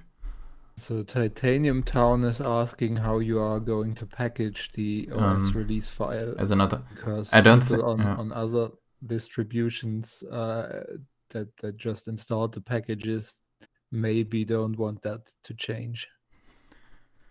I think I'll package it in the installer. So if you install it, then it turns into Instant OS. But I might just limit it to the installer because it's not that important.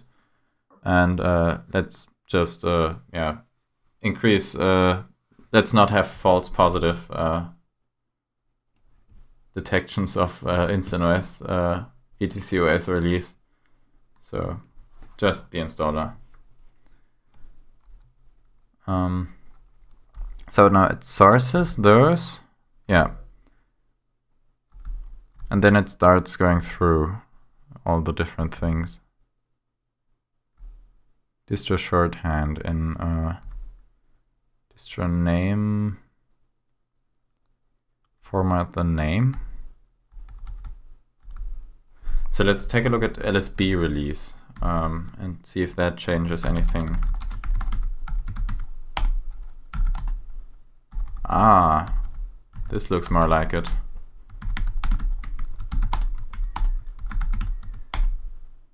And still not working. So there is Chemnitzel has asked the question. Is there a simple there is an Ubuntu packaging project for Instant OS, but I think the maintainer of that is not yet finished. Yeah. So currently there's no easy way. The only thing that you can always do is install the Nix package manager and install the packages that Scott and I have packaged for that for Nix. And I've done that on Ubuntu, and a friend of mine has too, so it works kind of well. Not 100% perfect, but it's good enough. It's totally usable.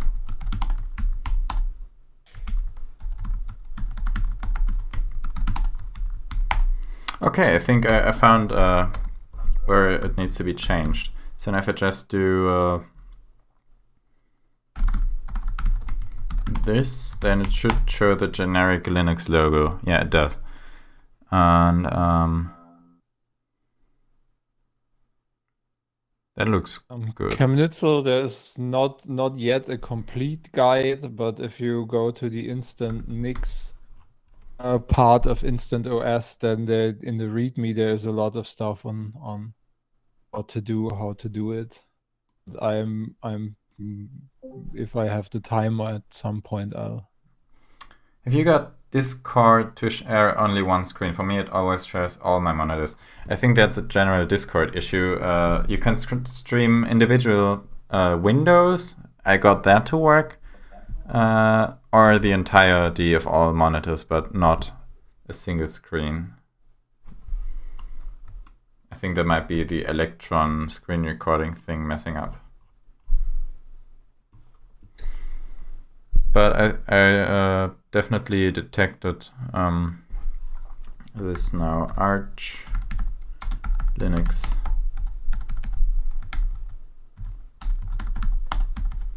Let's just look for the logo. We'll need a place where we can put that. Anarchy, Arch small, Arch old. There we go, Arch.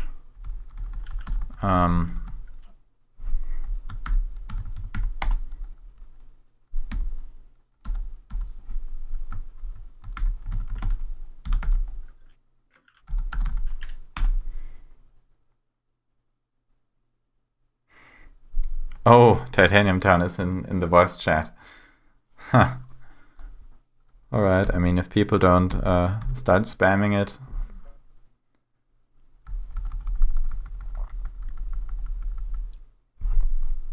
I'm really not doing a good job. Yeah, there's a bunch of people in the voice chat now, right?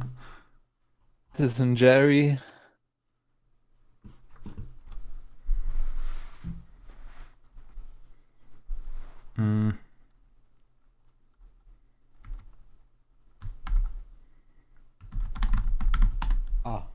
Titanium Town. Yeah, okay, I could have seen that from the avatar picture.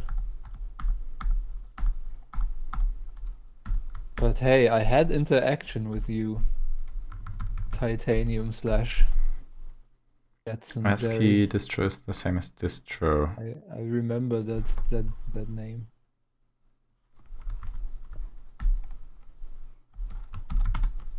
Distrib ID equals Arch.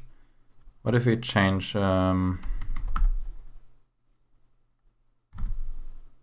this to Ubuntu? Still the same logo.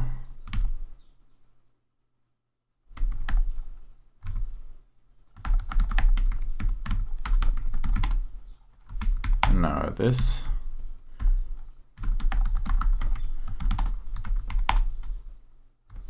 Oh, what is happening here? Oh, okay. I think I might have found what I'm looking for. Let's just where do I have?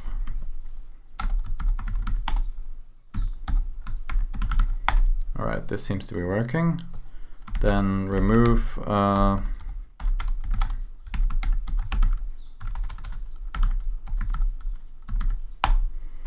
this.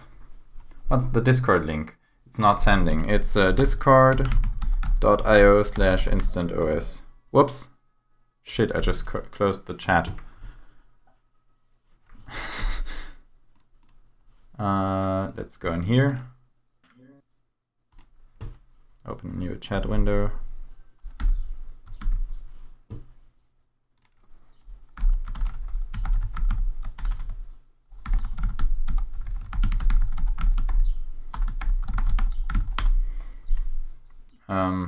Oh, it's even hyperlinked. Seems like I can post links. Yes. You could make me a moderator in the chat, then maybe I can post links too. Oh yeah. Moderators. Do I need to?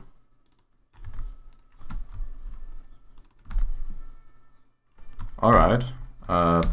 No user found. That's interesting.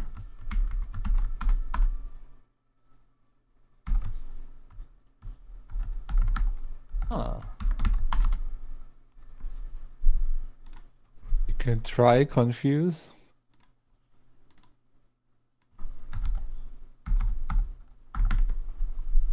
Nope. I mean, YouTube is weird with the accounts. I think my original account name was Confuse. Moderator. There we go. Yeah, it's not that important. I guess I just don't exist for YouTube.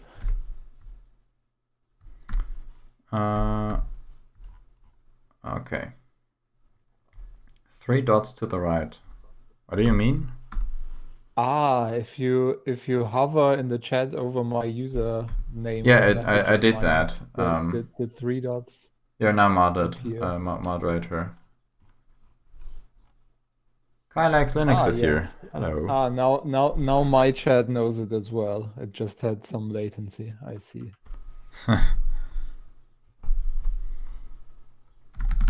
So now if I run neofetch, I'll get the Arch logo. So now if I just copy this and paste it here, and then change this to Instant OS. Whoops, I think I just auto-formatted it. I'm not supposed to do that. Alright, and then oh, I have this. This is nice.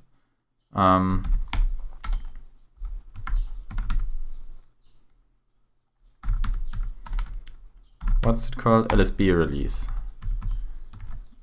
Instant OS. Sudo write. Oh, okay. I can't get sudo writes from within NeoVim. Yes, you can make an alias for that.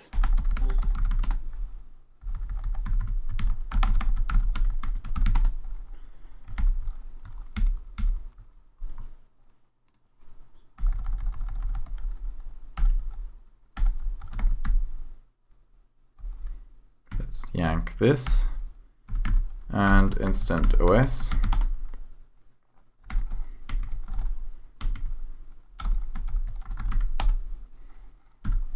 And run neofetch.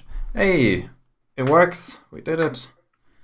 So now I just have to copy the Instant OS ASCII logo.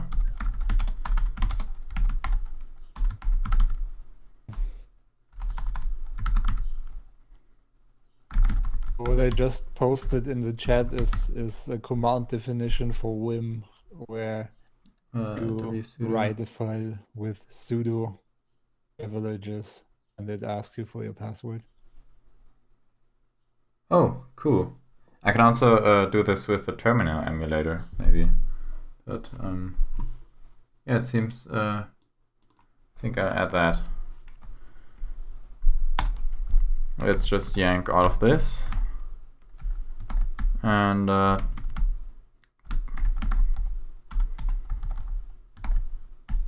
just get rid of this, and I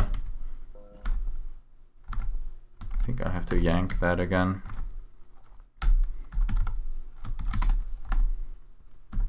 Kai Likes Linux has just joined us, the voice chat. Oh, hi. Oh, your microphone is interesting.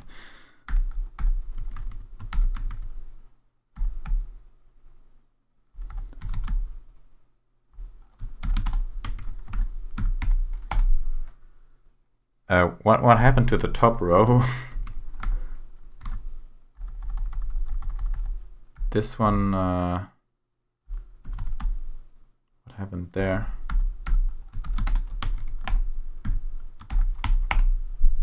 Now it's blue. Huh, I actually kind of like that.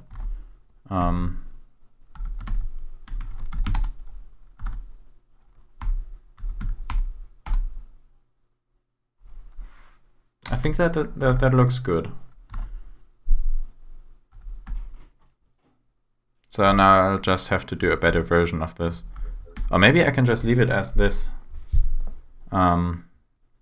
I just have to turn off the auto formatting thing I have in COC. That Does anyone know how to manually format stuff with COC? Because I didn't find another quick way other than auto formatting.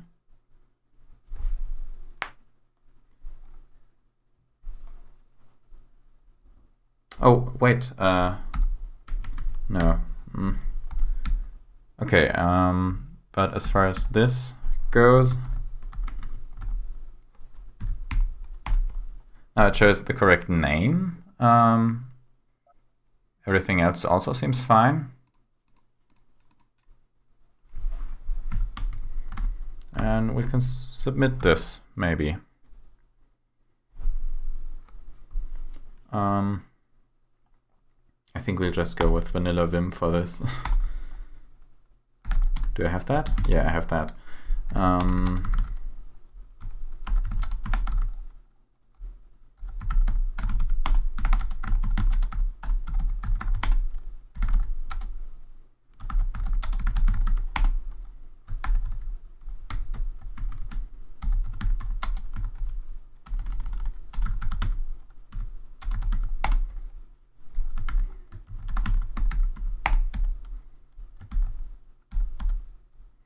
And Tergos, so I'll yank this to the system clipboard.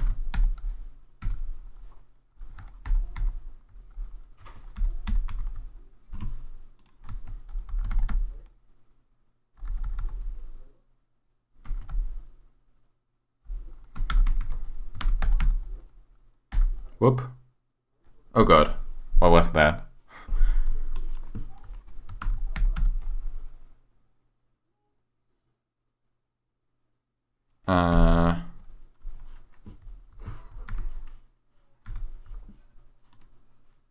Why wasn't that in my clipboard?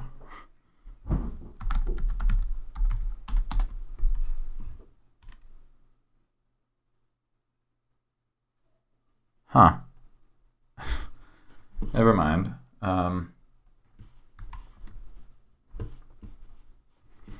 Alright. I tried setting custom DPI and X resources with xft.dpi and that didn't work. Peppermini said on the forum that I had to disable InstaNoise theming. Is that going to change in the future? How does disabling theming affect the OSN user experience? So now there actually is a DPI setting in the display settings. You can go to settings, display, and then high DPI. And then enable it here and then enter a value like 200. And now if I open something up, okay, this one was already running. It'll be huge. So now I can go back into settings, display, high DPI, enable it, no. And now if I open something up again, it'll be normal size. And the auto theming is basically it changes your GTK theme depending on the time of day. So you'll have dark mode at night and updates your X resources in case there's an update to the theme or anything like that, and stuff like that. If you disable it, you just have to manually set up GTK themes and stuff like that. It won't receive updates for those anymore. But it's only cosmetic, so it won't affect any actual functionality.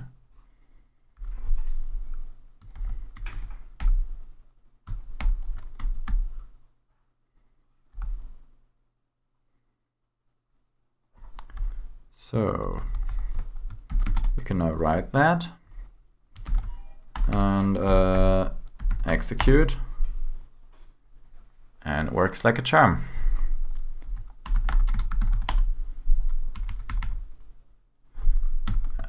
So what else do I have to pass to get this into NeoFetch?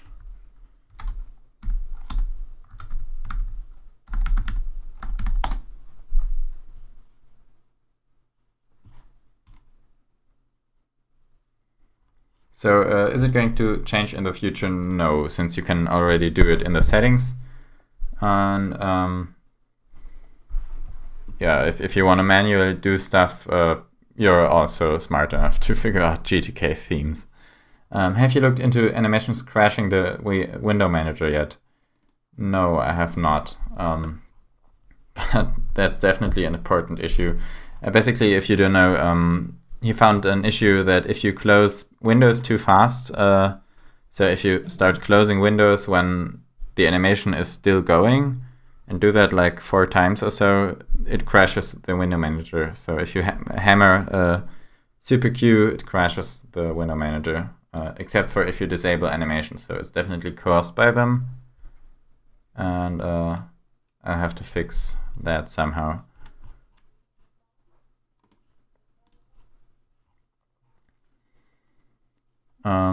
Shell check.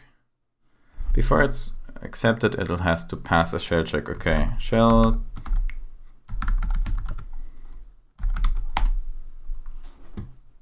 It's taking a long time.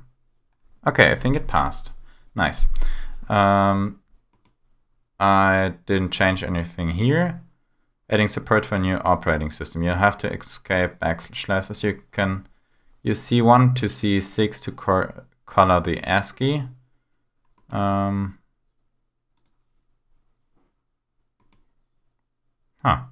I think that might be it. So we can just submit a pull request. Whoops. What am I doing in YouTube? What is this menu? How did I trigger that? Did I just remove a message?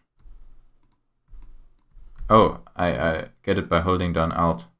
This removes one. Did I just ban someone? If I did, I'm really sorry. Like, what if I do it on this message?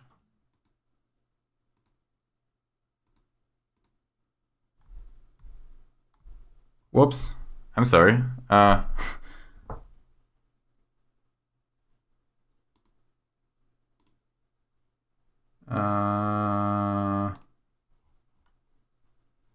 I somehow unblock?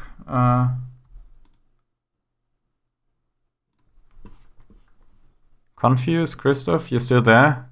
I accidentally. I'm still here and watching in awe. Oh, okay. So yeah, accidentally blocked you My for a few comments minutes. are not showing in YouTube chat. Oh, did I ban you accidentally, or can you try typing something? Like if I remove this, then it just deletes the message. And if I do this, oh, that's the problem.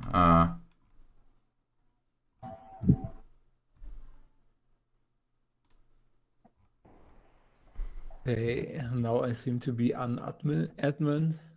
Oh god. Unmoderated. Right. Make moderator.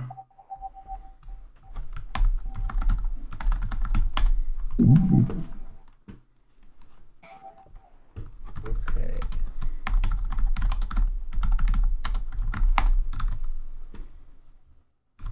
YouTube unblock user. YouTube website, inbox, address book. Oh god. Community. Oh, I don't have any blocked users. So you should be able to type stuff. This is chaos, yeah. All right. So to my knowledge, NeoVim does not support remote development. There is, I would be pressed to name it, but I'm sure there would be a plugin for that. Yeah, there are a lot of them. I think they work really well.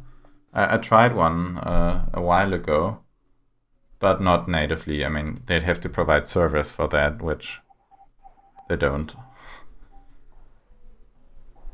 Yeah, if it supports SSH kind of stuff, like maybe it's helpful, but I don't know whether Vim works or not. Okay. NeoFetch. And then let's just do this. Where is it?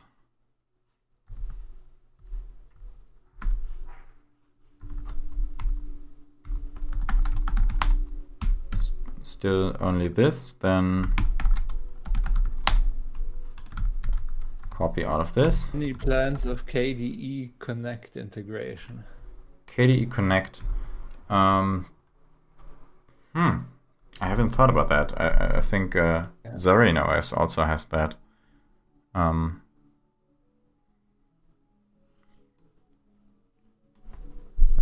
Able to merge. Create pull request.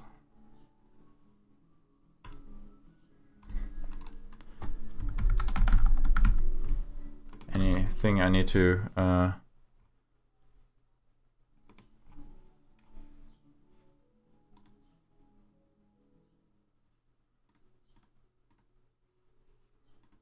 No, I don't think I need to do anything special.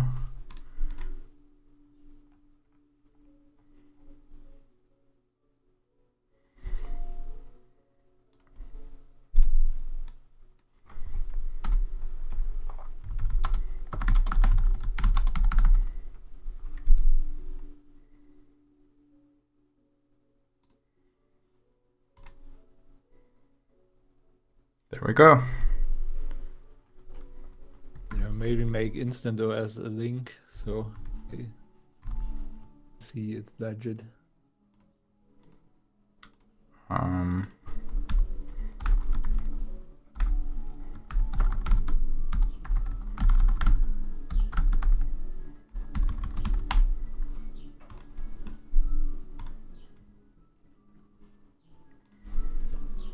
Okay.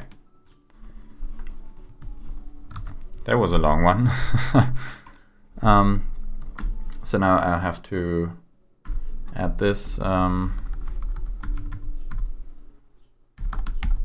change file. So we can also use the same function for the LSB release.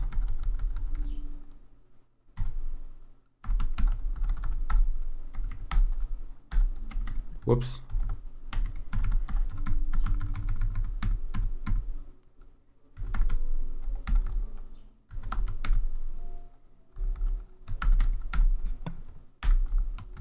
I don't hear piano in the background. But there is someone playing piano in the background, yeah. Okay. Kinda quiet. I hope it is. I mean, it's not that bad either, so if I don't have built-in background music, why not?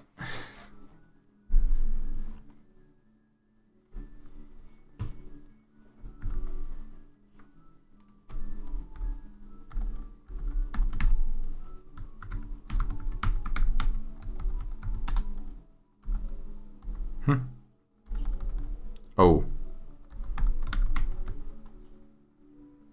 No.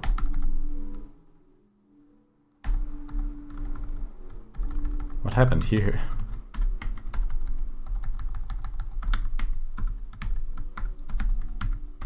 Oh, I have fugitive, not fugitive surround.vim. What? Y S2W. No, I just YS2W quotation marks. Kinda a lot of key presses, to be honest.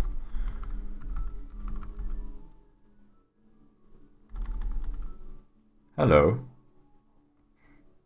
I don't know many streamers who have live background music. Yeah. How long have you been streaming? Oh, it's been 4 hours, I think. If I'm not... No, it's been 2 hours. Quick muffs.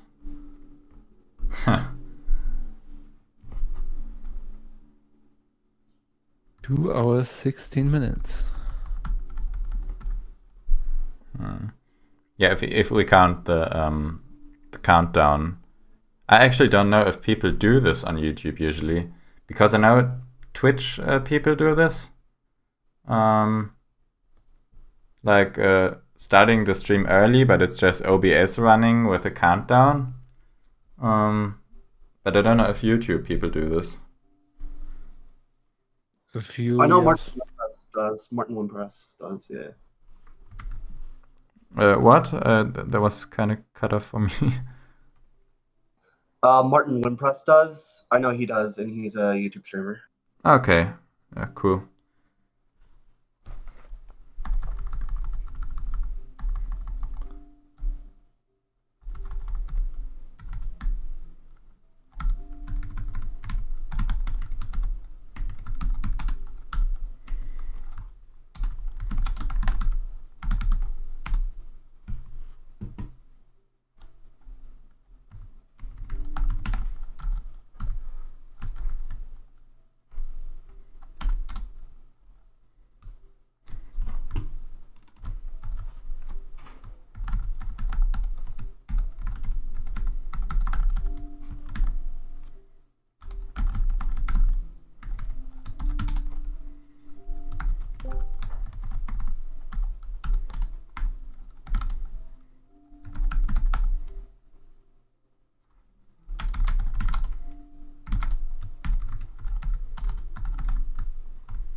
EVB, like the voice chat.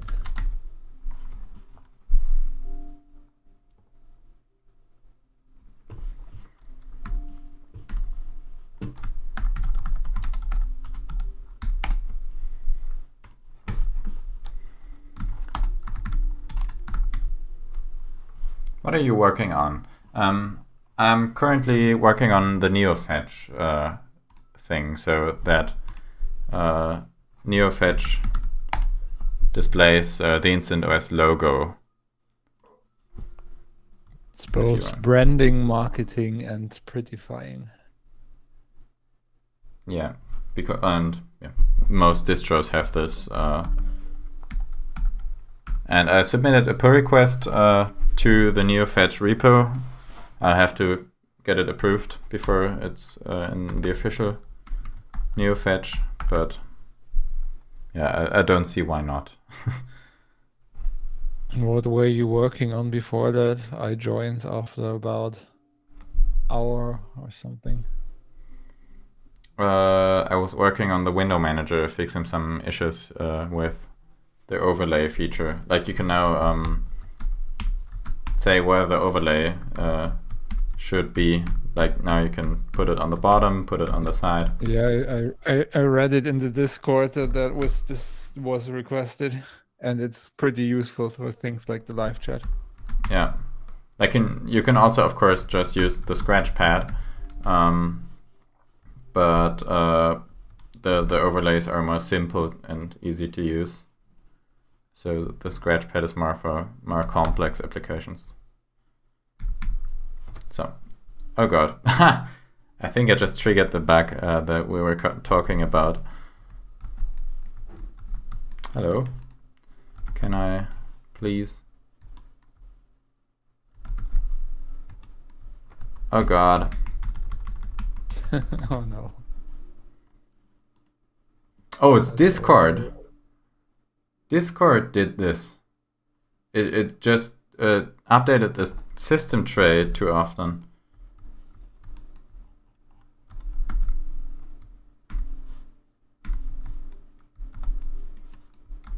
Alright, I think we're back. Can you still hear me?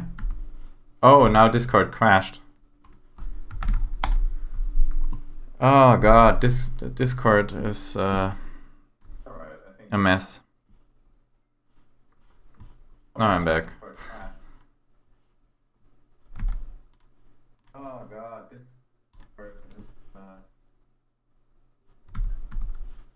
I think I have to clean up this stuff.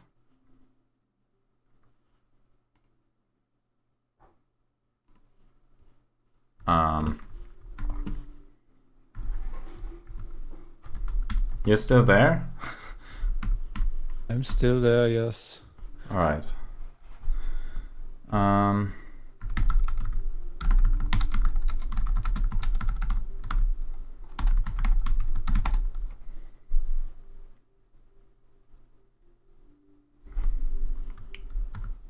How's chat doing? Can you demonstrate resizing windows in your window manager with the mouse? On DWM, it's not as smooth as I would like it. Like, resize it really fast. There are several ways you can do that. I mean, there's holding down super and then right-clicking to resize it. You can do it anywhere in the window, and it'll snap to the nearest either side of the window or corner of the window. So that's like the most tiling window manager-like way of resizing floating windows. What you can also do is go up to the top bar and then right-click drag on any of the window names. So I can right-click drag and then it'll warp the cursor to the corner. And that is something I occasionally trigger by accident and then get really confused about it.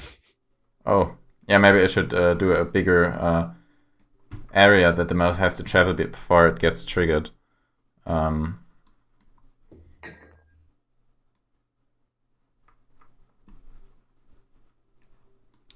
And, you should do like a how-to YouTube series of how to like all the different shortcuts in Instant OS and all that. Yeah, who's that, by the way? It's me, Titanium Town. Oh, okay, cool. I did do that initially, and then all of that stuff got outdated, and now I'm planning on redoing it because things are a lot more static now. Okay. And I initially set it to unlist, to be unlisted, so they're on the website only now. But I am planning on doing that. Okay, that's cool. And yeah, what you can also do to resize is just hover over the over the border of the current window if it's floating, and then just click and drag, just like on Windows or Mac OS or GNOME or whatever. So that's probably what most people might be trying first. So I added that in. Sometimes the borders don't follow the mouse fast enough in floating mode. It looks like the window borders are trailing. I notice it on DWM a bit, on i3 a lot. This is with tear-free on and PyCom with vsync off. I don't know what tier-free is. Is that like a compositor? Oh, it's an Intel thing. I don't have an Intel. Yeah, it GPU. sounds like vsync like or something like that. Yeah. So like you're dragging the window and it's trailing behind, or what are you meaning by that? I experienced this on some desktop environments on a slow computer a while ago, but should definitely be possible to have a smooth experience on anything more powerful than a Raspberry Pi with InstantWM.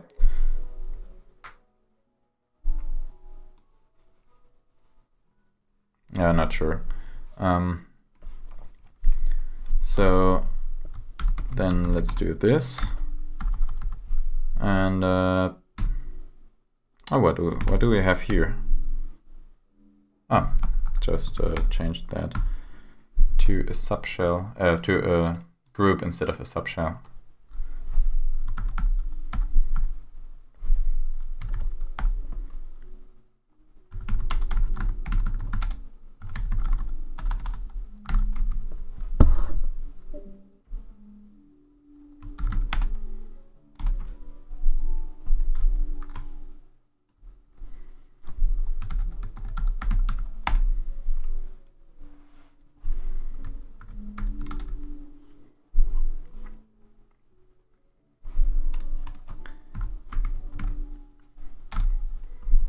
Okay,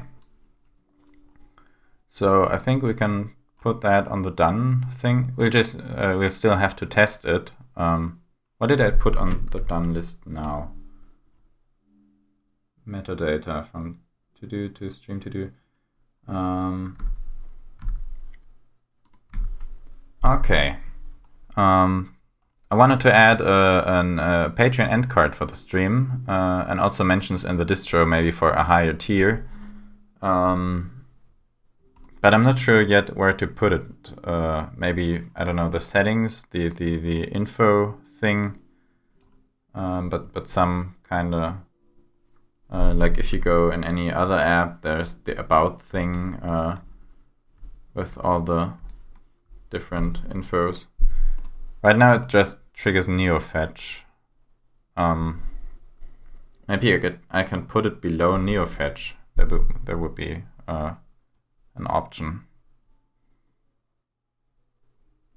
Yeah, I think I'll do that.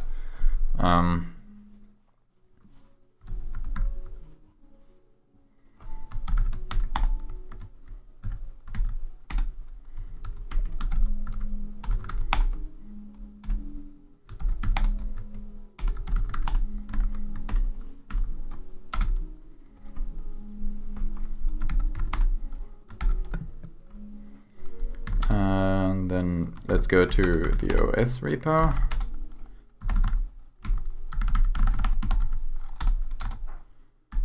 And then we have this.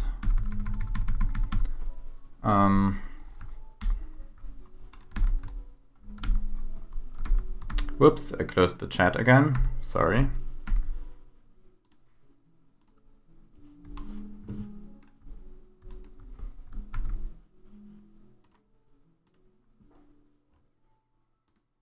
Whoops, there was the wrong live stream.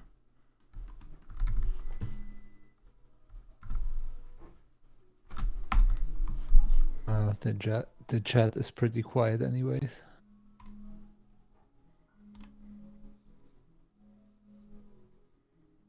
There we go.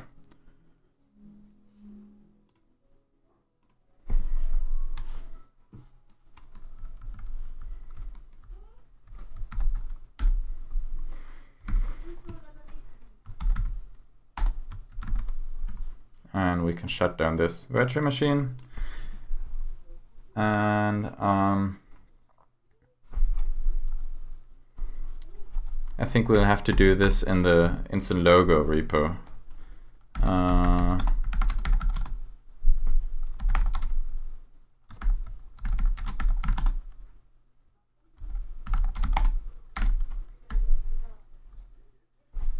There is the German again. Bereits aktuell. Oh yeah, that's the German Git.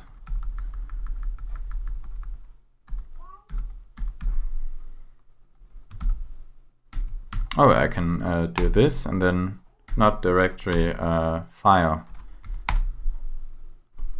Input a new file name, thanks.txt.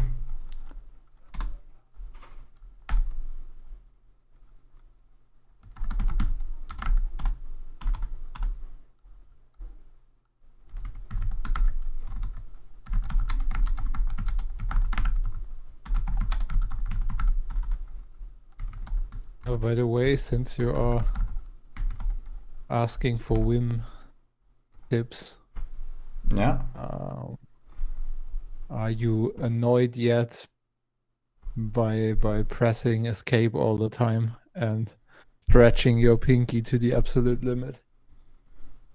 Yeah, I thought about changing it to something else. I'm not sure what, because what a lot of people do, including me, is making a combination of keys. The new escape key, you can press A and J, for example, then it's on the home row, and if you do it in quick succession, then it counts as escape key. what would be kind of cool is holding them down at the same time, and only that triggering the escape thing. I don't think you can do it. You can do that. Oh yeah, because it's not You passed onto the terminal can't do emulator. that when you are in sorry. You can't do that when you are in insert mode. Mm-hmm. Then then it would register as separate keys. But I mean, I've had good experiences with Yeah, I KJ think I'll and do JK. JK. I mean, then I can't just kid people, but I think that's a sacrifice worth I mean, you making. might actually type JK for just kidding, but yeah. Probably not in Vim. Other than that, I don't know where K is followed by J.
So now we have this.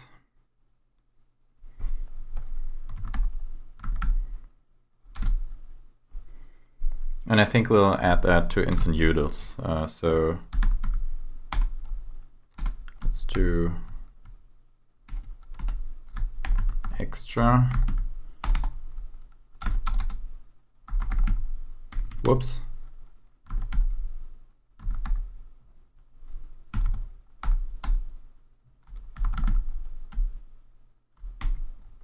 That's not what I meant to do.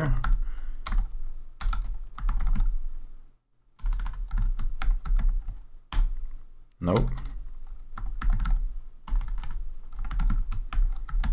Still working out. Control C gets you out of insert. It does. Yeah, but you still have to stretch your pinky. I mean, it sounds very, very lazy, but I mean, if you do it all the time.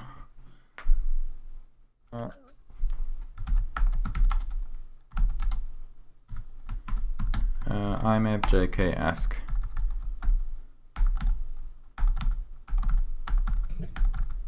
Yeah, this seems nice to have. And let's also do the reverse.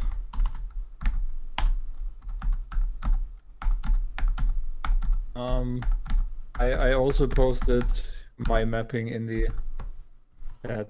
I forgot what special does, but it was sensible. Okay.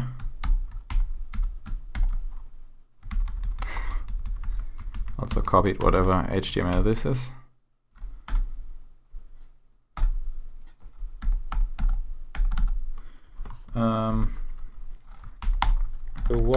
So one also types the colon.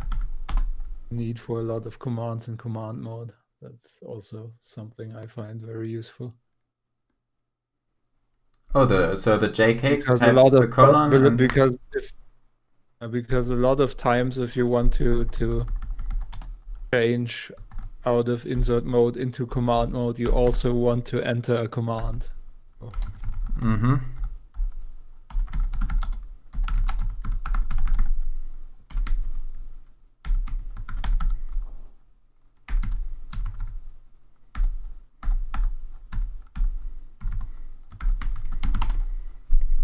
What do we also have? Oh, the comment thing. I also wanted to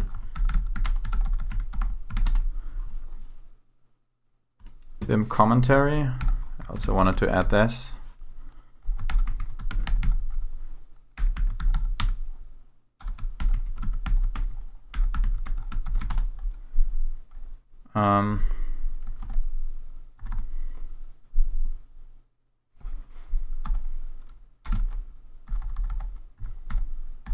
Why is this all modified? Huh, not sure.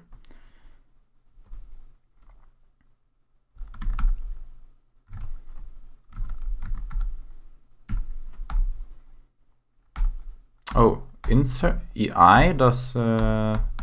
I'm not really sure what that was.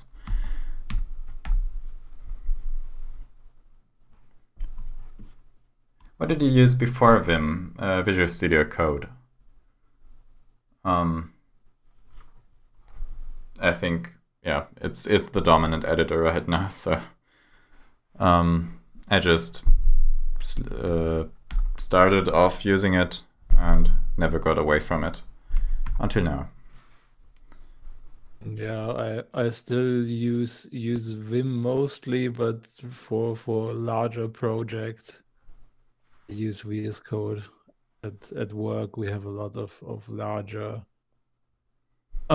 project stuff, and it just has a few features that are nice to have that are difficult with Vim.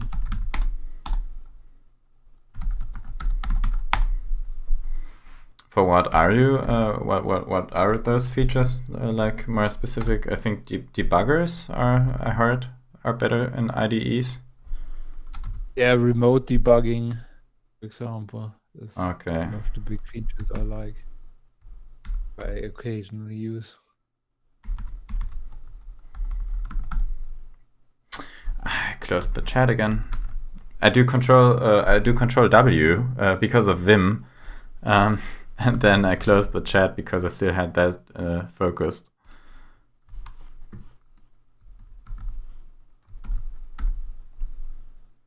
Just found out that scrolling on workspaces. You get two workspaces above 9 if you You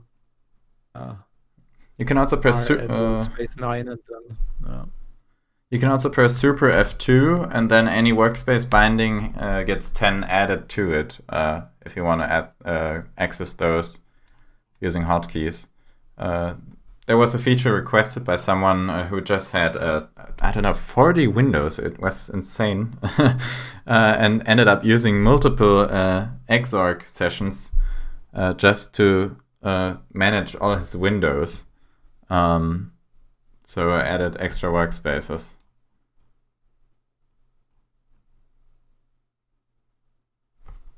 But I rarely ever use them. I'm not that...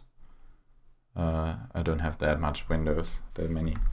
Like if you have this amount of windows, how do you even do this on something like Windows or Mac OS? Like those, with those it would be pretty much, I mean Windows also has workspaces, but no one uses them. Yeah.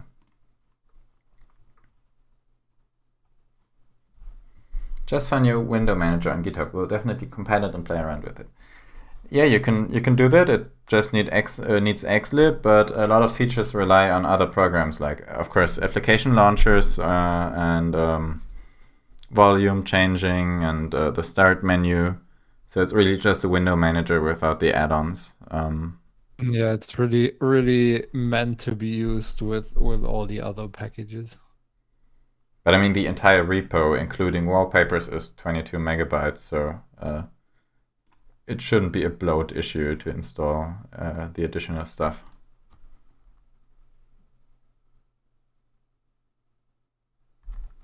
Yeah, I hardly use more than 4 tags usually.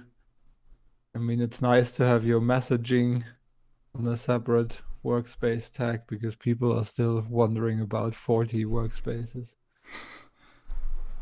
I mean, but I wouldn't know what how you do 40 different types of things that you need. Yeah. 40 tags for that. Like to just mentally keep track of all of that is, I imagine, could be difficult.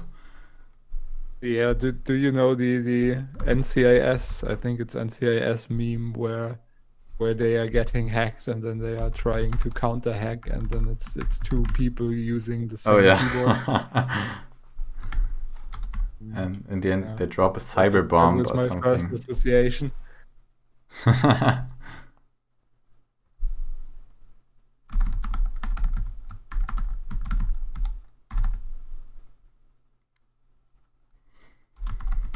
I use 6 at most. Yes.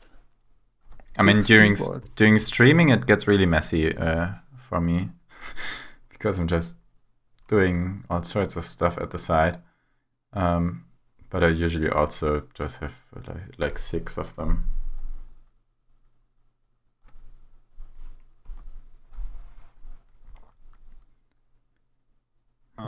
By the way, in one of the early Instant OS videos, you had, I don't know, a small dot as indicator for the active tag, and the tag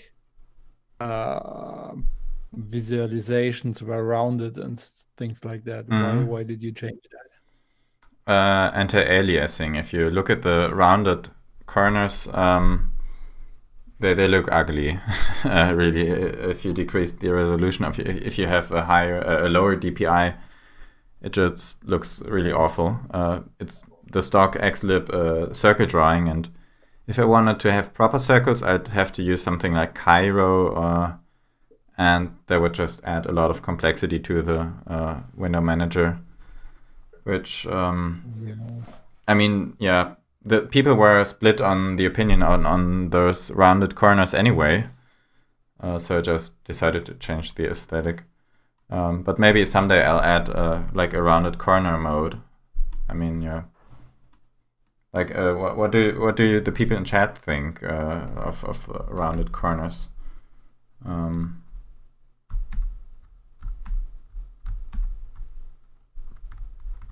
I want rounded corners. Titanium wants rounded corners.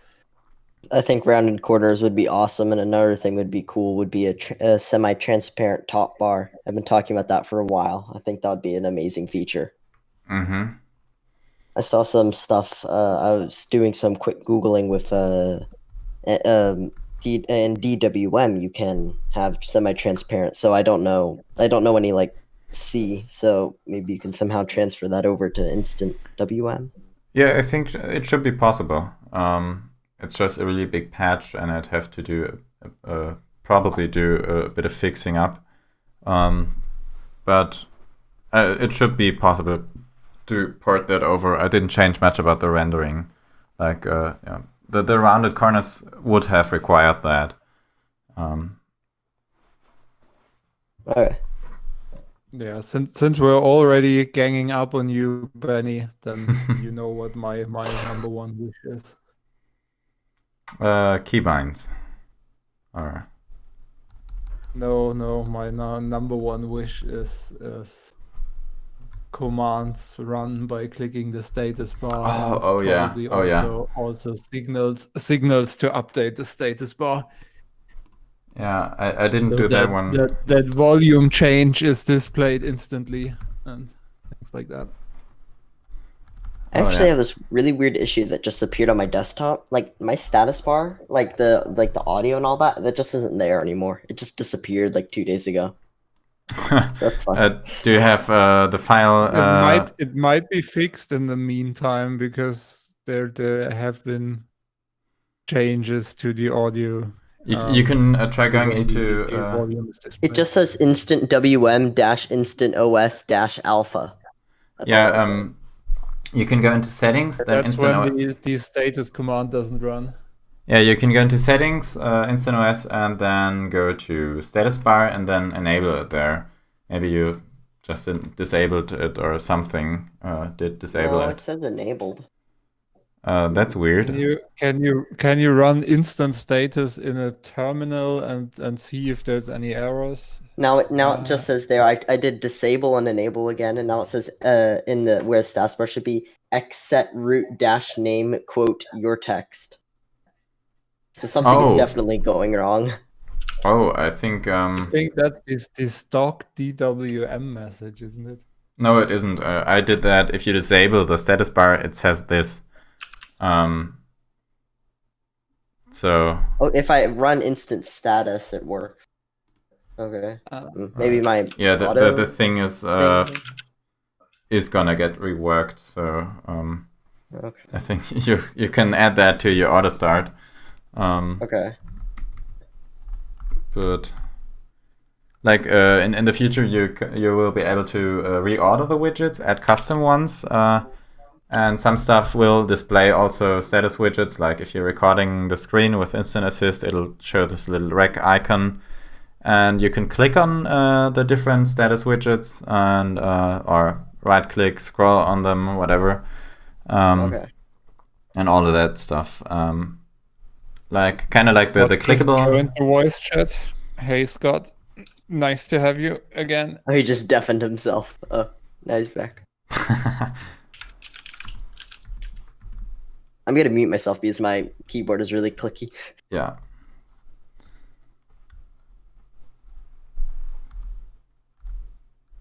I just ordered a mechanical keyboard for way too much money. Okay, I'm getting distracted all the time again. I just now have to go to extra. What's happening there?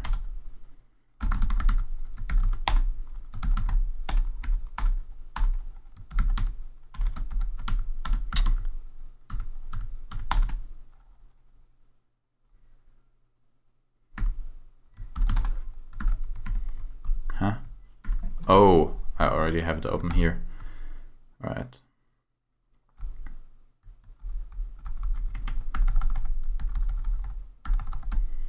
You know some plugins to get you a switch directly on the Vim session, which has the file open, so that you don't have this error again.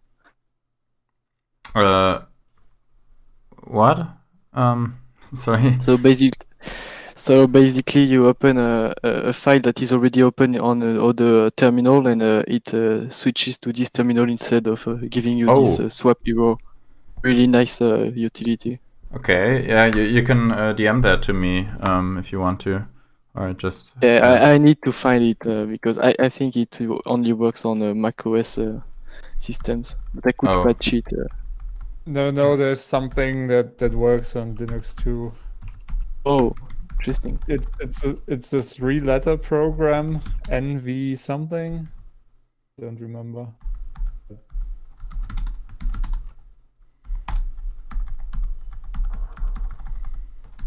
NVR, I think. NVR, you can do that.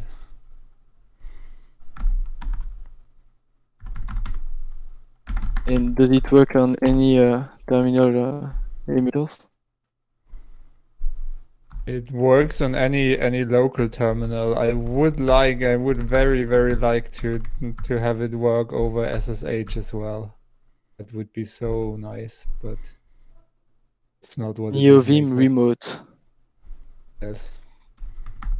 Oh, so it's only a NeoVim thing, maybe? Yeah, but is there really a reason not to use Vim over NeoVim? I will probably make the switch one day. I mean, the switch is really straightforward. You can almost drop in your vimrc and NeoVim will work. Yeah, more of that. I don't have that much thing in my vimrc. I mean, then it's even more straightforward. Like I found, for example, that the clipboard works a lot better in NeoVim. Like if you use it in Tmux or any weird circumstances, Vim just does strange things. I've had to use like Vim like a few times, and it's super confusing. All the stuff just flies right over my head. It's just like, what? You have to exit out really weird and stuff like that. That's the big meme that you can not exit. It's a totally different paradigm, right?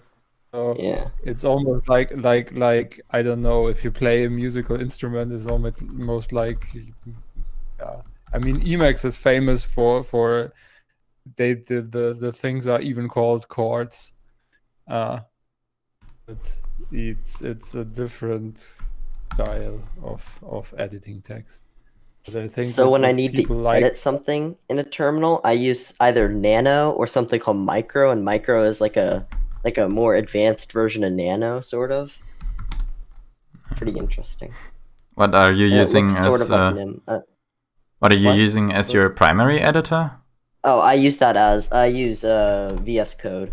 Oh yeah. Yeah. But But you then should when I'm really like give, SSH into give something, learning. You should really give learning Vim a try. It's Yeah. pretty nice because it's optimized. Optimized, or the thought behind it is that you edit text way more than you write it. So your default mode should be something that facilitates changing text rather than just inserting text and writing text somewhere. So that's why you have different modes. The standard mode is the command mode. And with that it's really optimized for getting to a certain position in your text file and editing that very efficiently. I should really watch some videos on it. Isn't there something called like Vim Tutor or something? Yeah, you can open up NeoVim, and I don't then even know if I have that installed. oh No, I don't even have that installed. yeah, you NeoVim basically replaced Vim for I think a lot of people. It's like a fork that retains complete compatibility in most cases. Oh, that's nice. But yeah, the idea is really when you are in command mode, you have text objects, for example, a word or a whole paragraph and something like that, and you have commands like delete or change or copy or something like that, and then all of the things, all of these things are composable, so that you can, if you know, like the command for word, you can delete a word, you can copy a word, you can, I don't know, you can change the word, you can capitalize the word, so it's basically Makes you totally like rethink it, right? Like your text editor. yeah, and once you've gotten you I mean, even knowing a little bit of Vim is already productive, because once you know the like basic 5 commands getting in and out of command mode and insert mode and that kind of stuff, then you're already as productive as a regular editor. And when you have time, or you catch yourself doing a lot of manual stuff that's always the same, then you get curious and think, there should be a better way to do it, and then you Google it, and then you know it forever and are much faster in that kind Should of really thing. give it a try then. I mean, for example, it's really nice to not have to use the mouse just to change out something that is in quotes or parentheses or something like that. So it's literally just 2 key presses on your home row, and you change something in brackets. If you're really afraid of switching to Vim, you sure have some Vim plugins on your favorite editor. I'm sure there is a Vim plugin on VS Code. It is, Yeah. yeah, and it's even pretty good, because you can also just plug in an existing vimrc file into the VS Code Vim thing, and most of the time it just works out of the box with your personal settings. Doesn't For support. example, Does it support Vim plugins? It even supports Vim plugins, yes. Oh. that's as advanced. I'm gonna get out my non-clicky keyboard so I can be in the voice chat and not have to mute myself every 3 seconds. Thank you.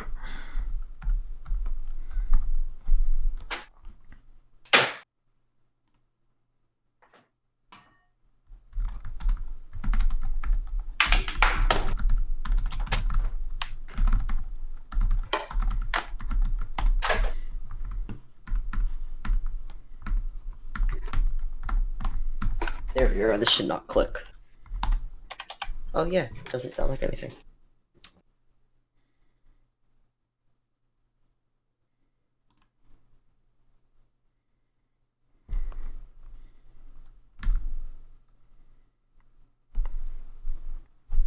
Okay.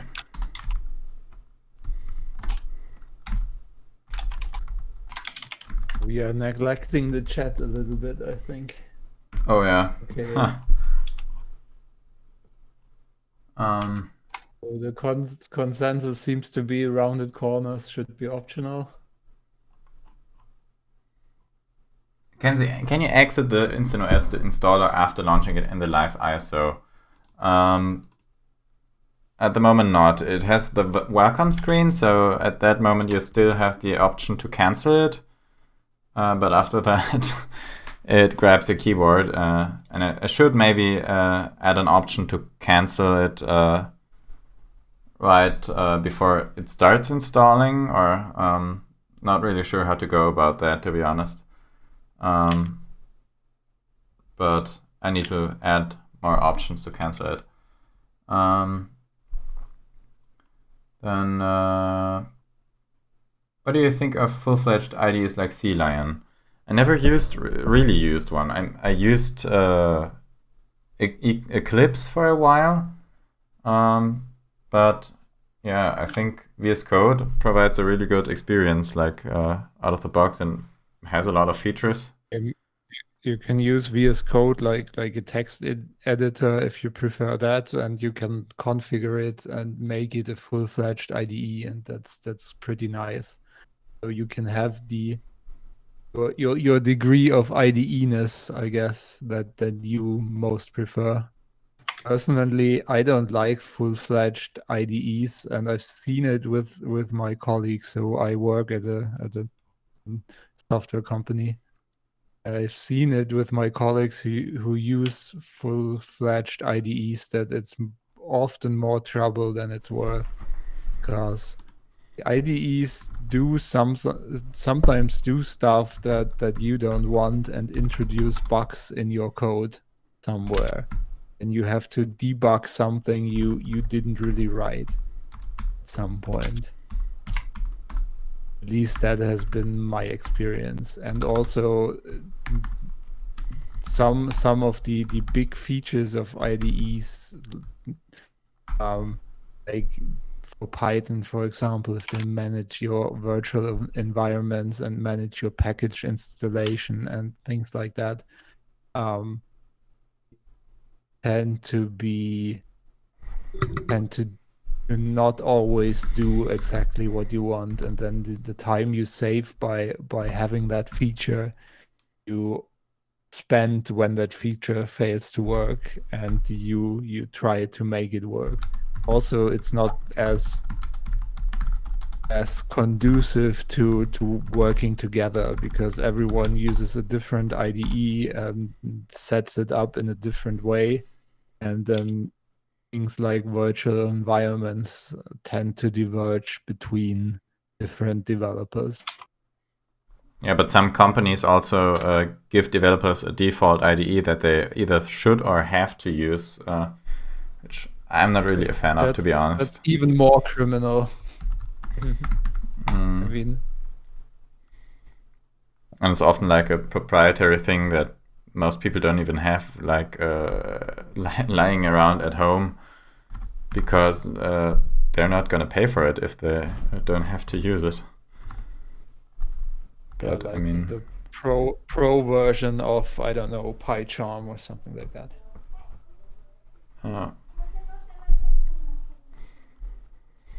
Okay. So I Yeah, would from be my- a proponent of not having two huge IDEs and doing in a light way, kind of bare bones, close to the metal kind of way.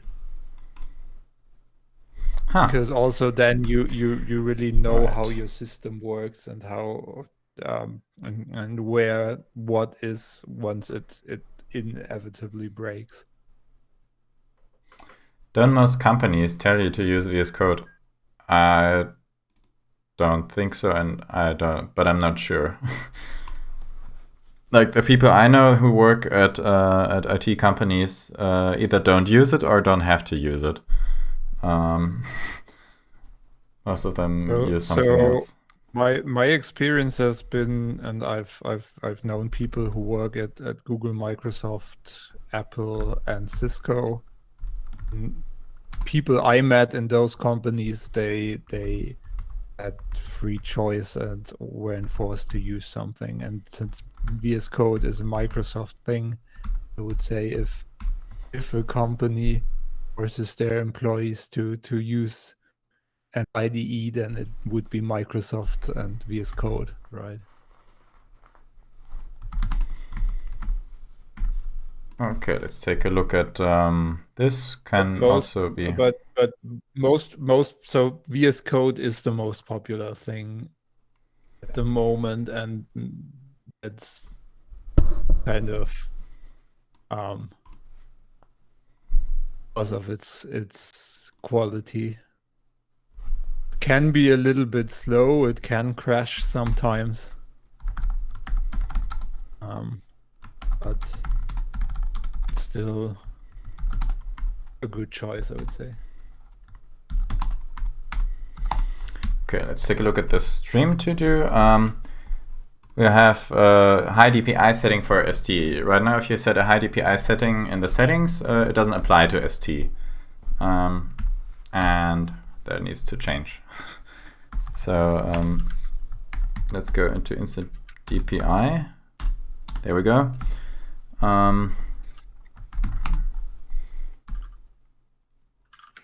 And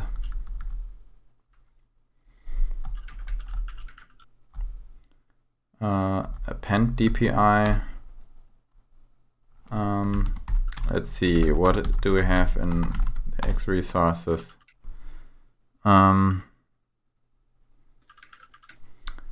Does ST actually read the font from the X resources? I think that might be important to know.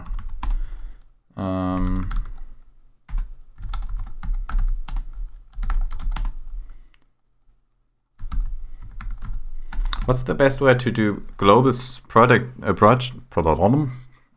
global project searches in Vim? I mean, I know that I can do arg is ***, and then do Vim. No, I don't even need args.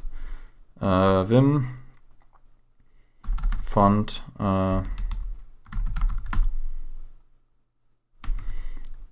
Let's just go in here.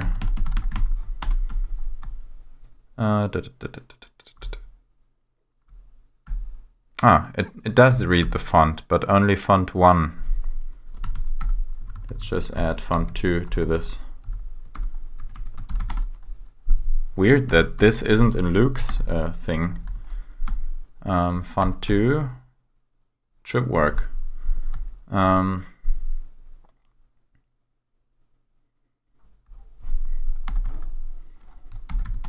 Does your fork of ST have scroll support? I think it does. No, it doesn't, Based on because Luke's version. no, it's You do not. it via Tmux. Yeah, it's because InstantOS uses Tmux, so there's not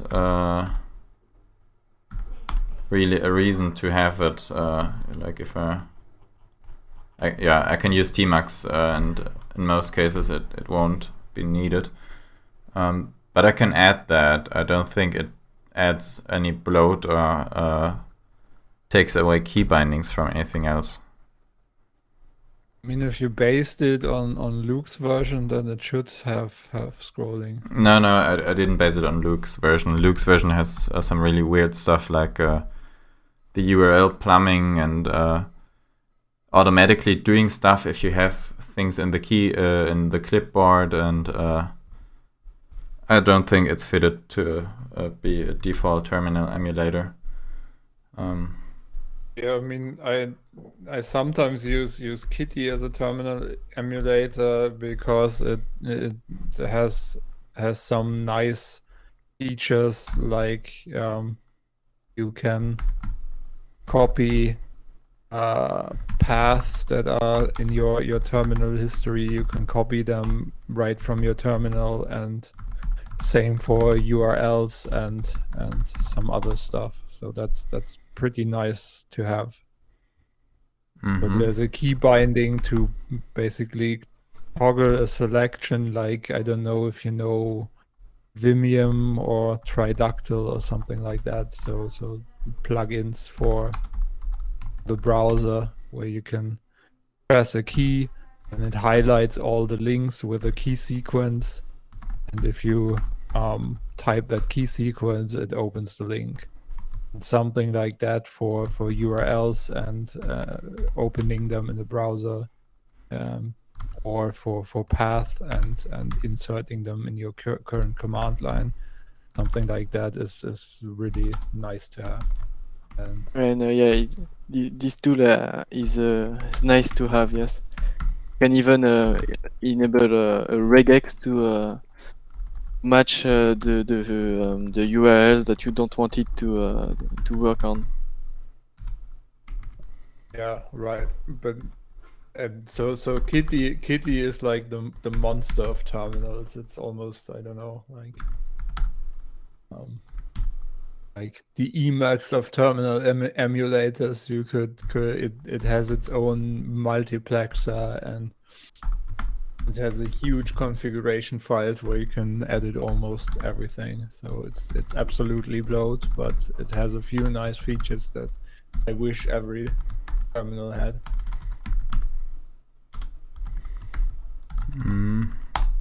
Yeah, I think if people want those, they can now change the terminal emulator. But yeah, sure. Or like do it with Tmax with an escape sequence, not the escape, with the prefix. Because what I find problematic is taking away keybinds from applications. Like that shouldn't be default. But if people, consciously say, I don't need those key bindings in any application I use, then it's fine. But if people don't know about it and wonder why a keybind is not working, it's not good.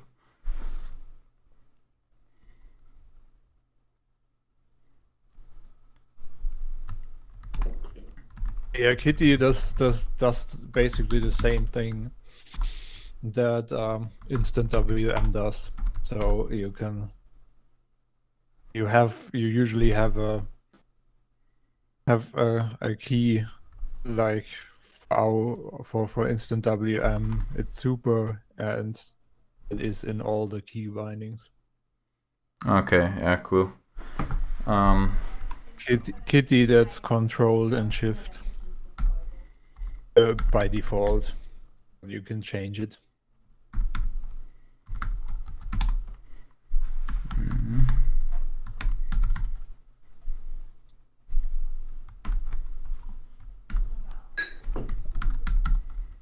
Kitty is a crazy terminal emulator. Objective-C, C, Python, GPA 3.0. I keep forgetting about the chat.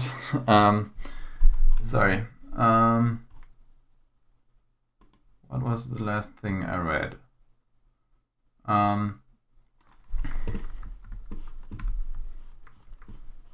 And we also dropped a lot of viewers because of it.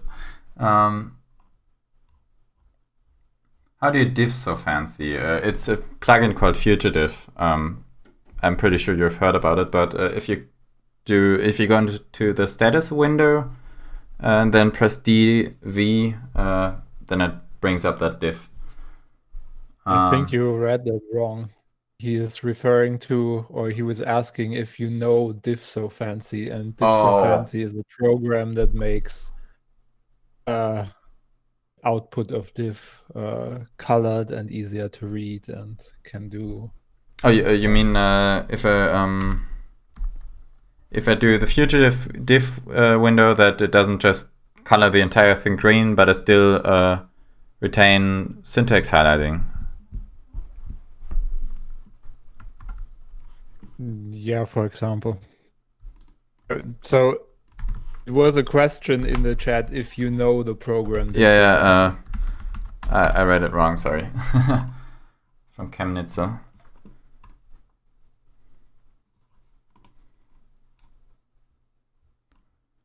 I still like Chemnitzel as a username. Yeah. Oh, it isn't a Vim plugin. Huh. I'll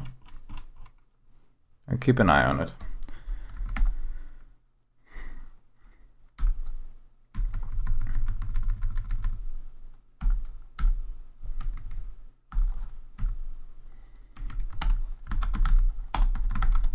Now I have this gigantic font. Grab -r.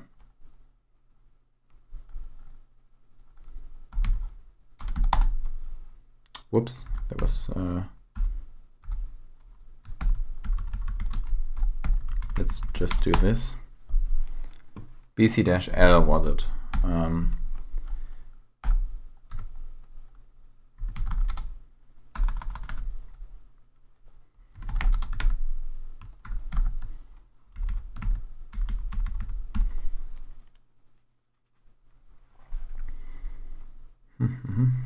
So here's a screenshot of what diff-so-fancy does. Yeah, I looked at it at the second monitor. It looks cool. Because yeah, I also don't like the diff thing. Yeah, and you can make it so that the default output of git diff uses it, but you can also pipe the output of the diff command into it, and it gets formatted and Is it interactive? looks a bit nicer. No, I don't think so. I mean, you can pipe it into a pager and then you can scroll and do stuff like that. Do you not? It's not an interactive program. It's just meant to be used as middleware by piping output of diff into it. Do you know about the Vim Airline plugin? Yes, I do know about it, but at the moment I don't need it yet, so I'm a bit hesitant to add plugins to my VimRC until I need it. I don't know what the Vim Airline plugin does. It can display Git branches and all kinds of stuff, and format your status with Unicode characters like in MyTMX. Add some colors to it, and you can probably customize it to display all sorts of stuff. The weather, if or Okay. is it? I mean, do you use it?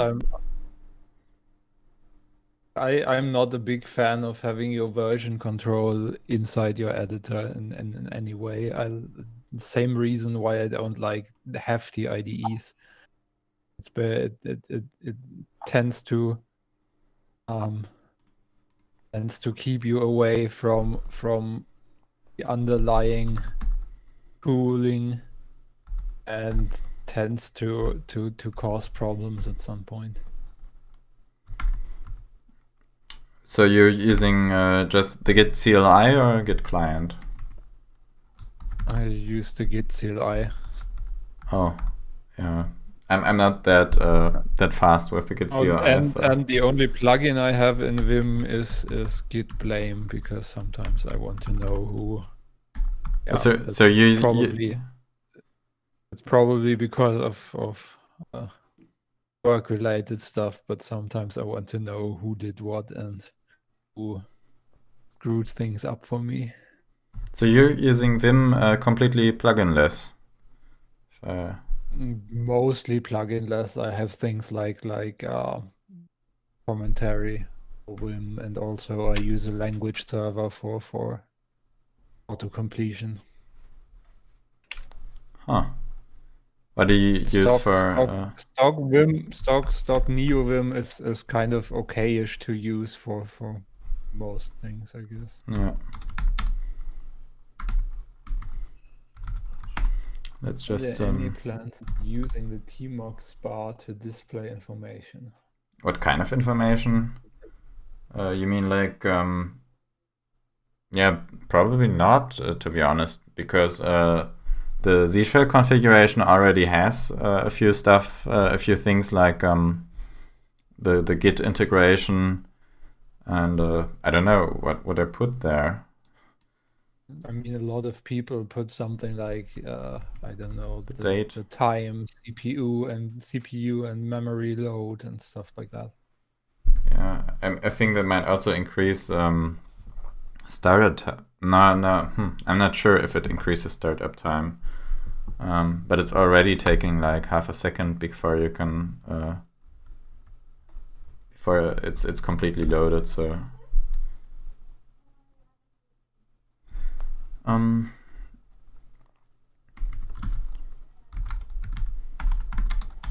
Yeah, I mean, Chemnitzel, maybe you can tell us what kind of information you would display there. I mean, I'm aware that CPU usage, RAM usage, and disk usage, maybe also network traffic are usual stuff we would put there, but I'm not sure how useful that actually is.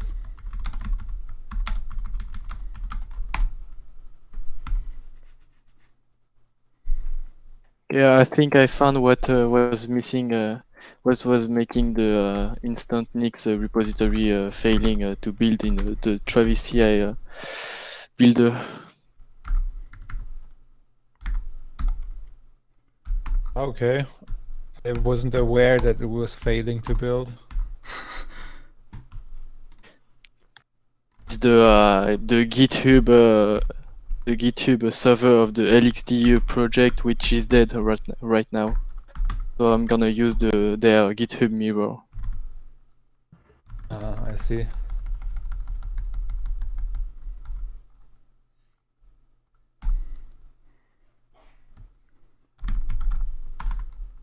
I had a quick question. I'm actually working on Instant OS ARM right now, and I was thinking of setting up some sort of like build server, so like it can do like a daily build of all the packages and make a tarball.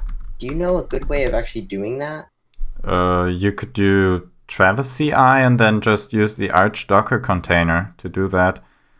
But I'm actually not sure if that is a good idea until we have stable branches that regularly get updated, which I'm not doing at the moment, to be honest. Yeah, GitHub Actions is another way to achieve that.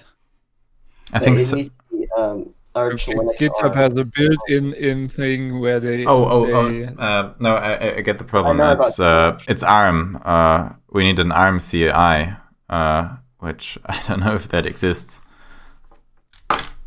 I mean, Like it should all of those tools usually use Docker containers for that, and there should be a cross-compilation container that compiles for ARM. Huh. That would be a complete mess to to try. Yeah, I tried cross-compiling stuff for ARM, and just ended up doing it on the Raspberry Pi. When I tried to do it, it's kind of a mess. I mean, there's also the possibility that you can specify your own workers. Wait, just to be clear, I'm not talking about So compiling. basically, you can give an IP of a source thing of a device you control, and then it's built there and produces the artifacts and upload stuff. I'm just talking about generating the actual tarball that you would like actually like install. I already have it set up so it compiles the packages and all that.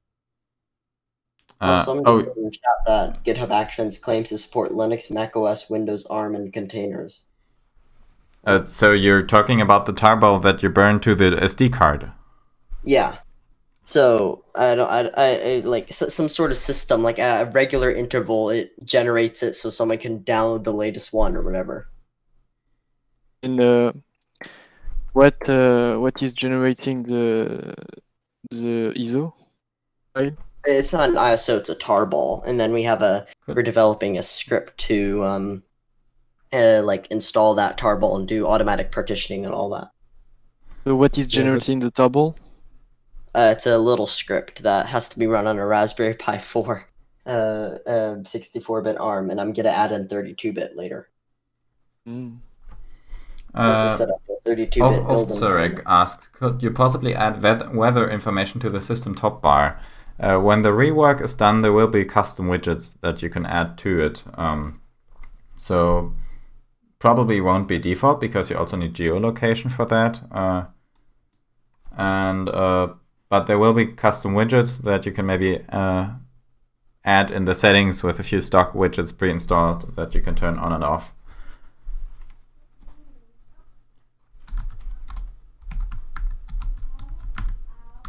So I'll take a quick break. We'll be right back. All right.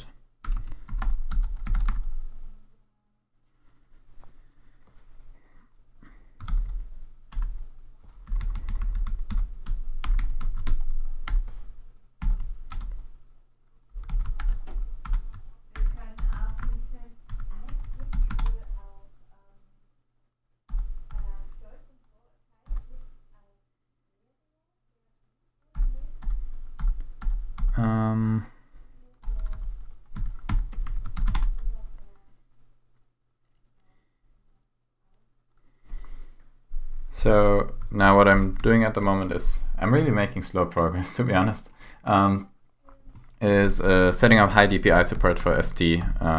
So now I have this, and now I'll just have to add the second font, if I can find it. There we go. So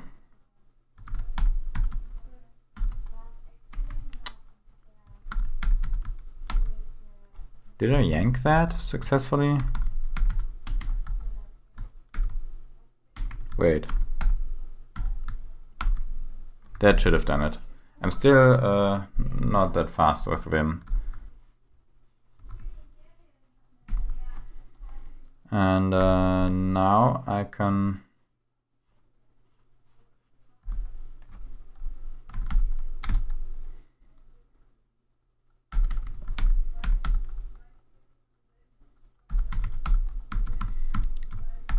put this as font 2. This is for emojis, in case you're wondering.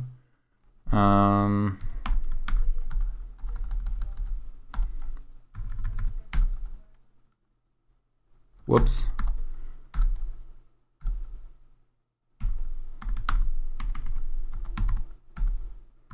And then also give this the new DPI.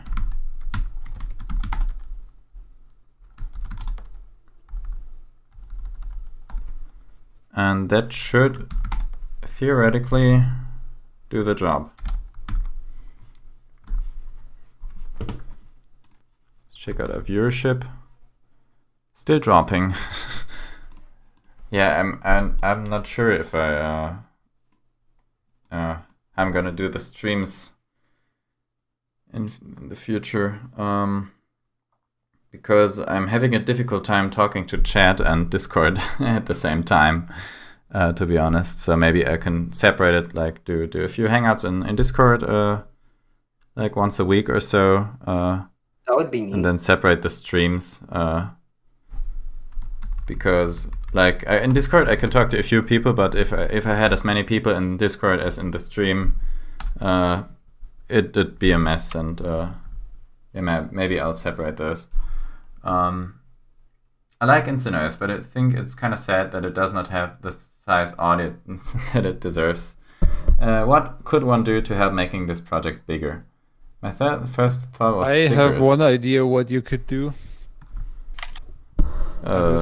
Planning the question is perfect, because one thing I would want to do is have you and Scott and me on Nix Friday. I saw that you sent a DM, but it went to the bottom of the notifications pretty quickly. I'm getting a lot of spam emails at the moment. I don't know why they all get through the filter, but Nix Friday. What's that? Yeah. Is that like a NixOS thing? Yeah, Live so coding this interview REST and thing. software demo. I mean, it's also not a huge thing or Yeah, anything. but It's. I mean, it usually has. I don't know how many viewers. It doesn't crack the 100 viewers, but it would be kind of nice. Okay, the Nix repository is building. Fine. but yeah, we could do that. I mean, I'm not a Nix expert, but yeah, we could do that. So I like it because it would be a little bit of exposure, but also kind of productive because basically one of the core developers that would give Scott and me a few hints on how to solve a few packaging issues or what to do better, and just like a mix of live coding, code review, interview, and plugging stuff. Yeah. Also, is there a short version of Instanoise since iOS is kind of taken? Maybe Inos. I thought about that. Is Inos taken? I mean, it just it would just have to be used within the Linux community. So if I think nitric oxide synthase is fine. So yeah, maybe Inos as a short form if you need that somewhere. Intos, because it sounds intuitive. Intos. That brings up Panzoid. It also doesn't seem to be too taken. I mean, there's a stock market thingy from Germany. But maybe Inos or Intos, not sure.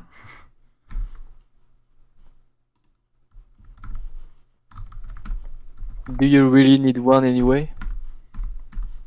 No, not sure. Like in some places where you aren't allowed to put a lot of characters. Or if people are talking about it. I mean, I've seen some people on the Discord say iOS. Because they don't want to type it out. So maybe Inos would be like a better choice for that.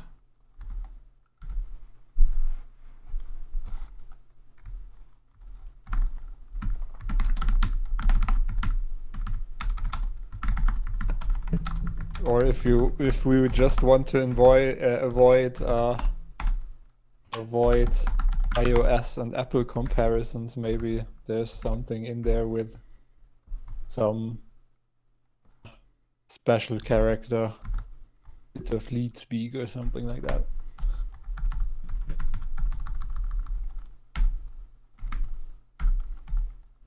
Whoops. What happened there? Or something that looks like the logo if we type it out. Did we capital O?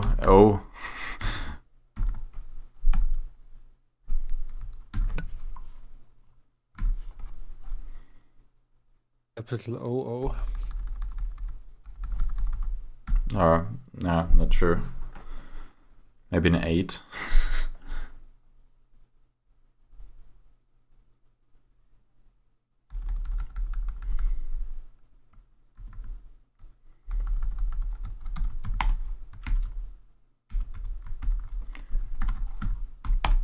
Whoops.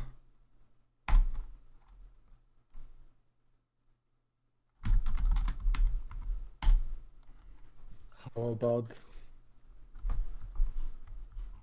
what I just posted in the chat? Yeah, the problem is with the rotation. Also, it's kind of hard to type. But Rotation, what? like the normal logo is 45 degrees rotated. Let's see. So now if I XRGB, it does this, and now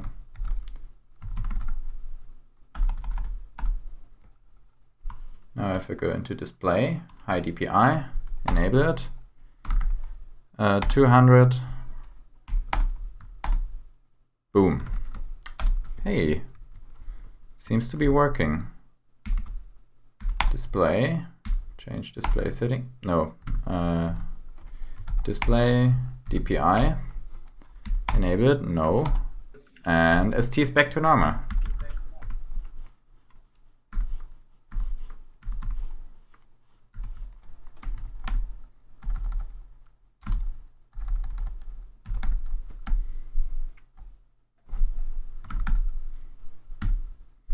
Append DPI.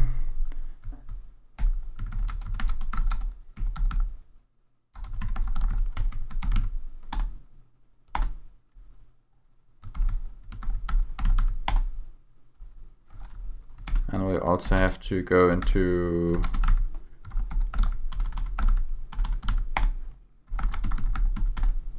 Message retracted. What did Chemnitzel say? yeah, Chemnitzel's how do you open this overview that lets you pick a window? This one is Super E to go into this view and then hover over a window, choose it using the keybinds, and then do Super E again to focus on that window and jump to the tag. Basically like the expose from macOS, just without resizing.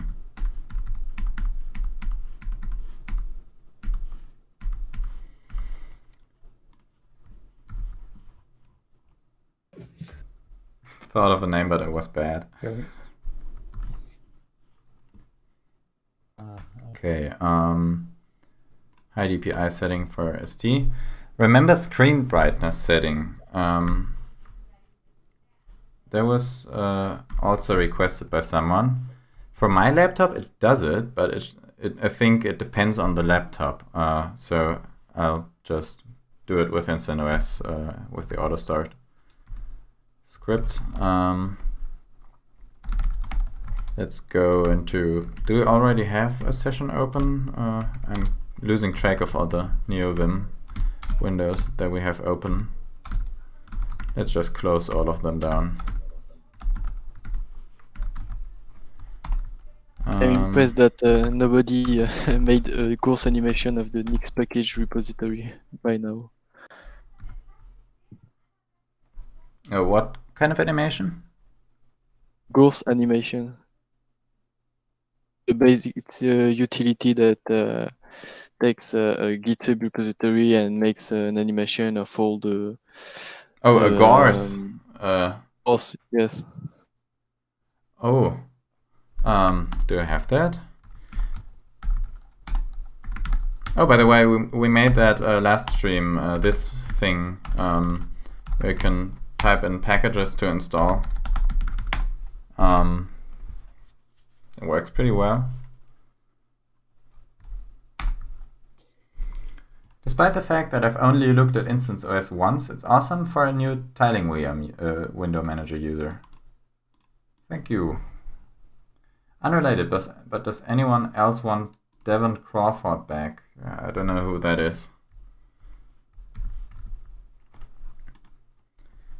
What was it doing? Oh, brightness, of course.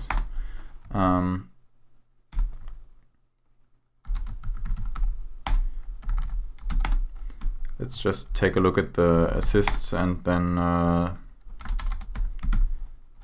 at the b.sh.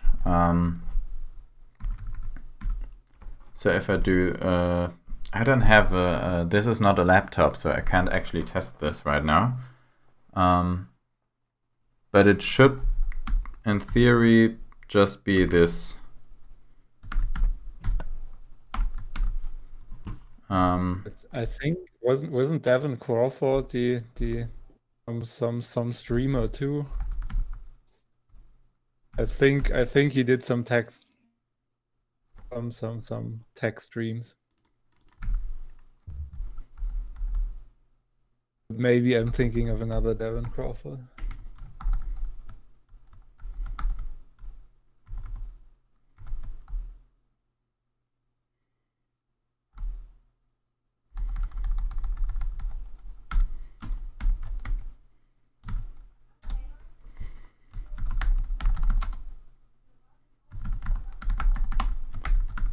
Let's do this. And then after that, let's do it with snippets because I'm fancy. No, let's not do that.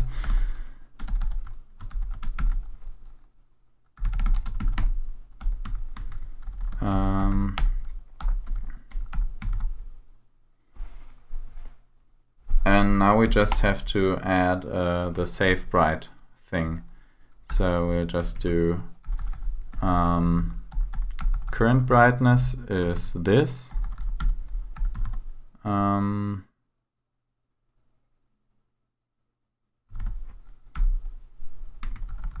Let's just refresh the current brightness. And then iconf save bright cur bright.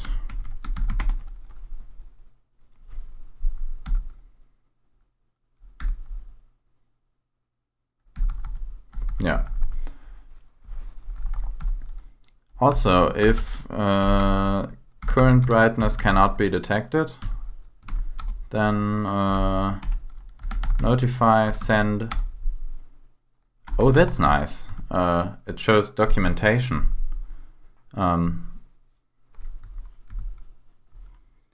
Maybe I will distro hop to Instanoise tomorrow using Material Awesome currently. Material Awesome.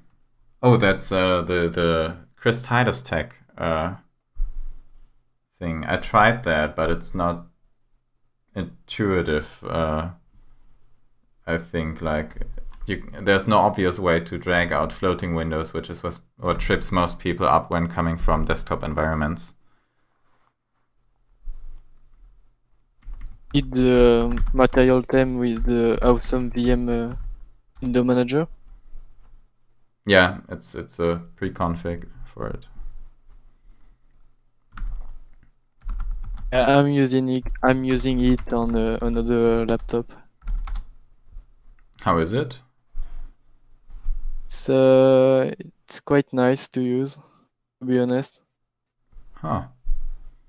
But does it have floating windows? I couldn't figure it out how to do that. But yes, it has. It has floating windows with I think with a certain layout, and if you press the mod key. Oh, yeah. What are you talking about? I was away for Material short while Awesome. because somebody decided to blow up fireworks. Let me check it now.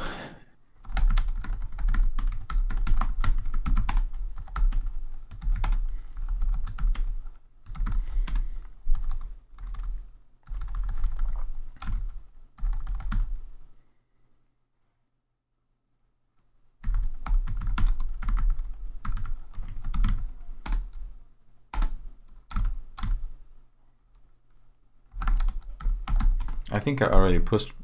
Oh.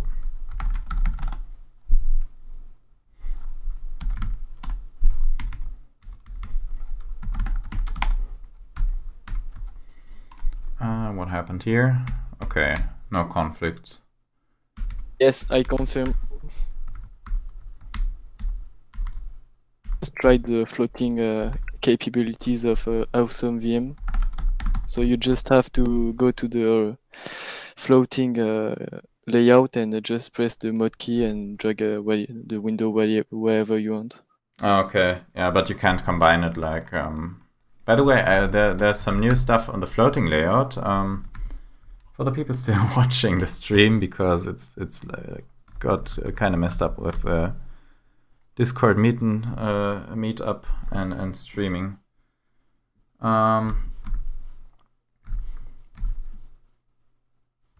If you switch to the floating layout, you can now do stuff like on windows. Like you can drag them to the side to make it half the screen. You can minimize and unminimize them using the super arrow keys. Also super arrow keys move it to the side.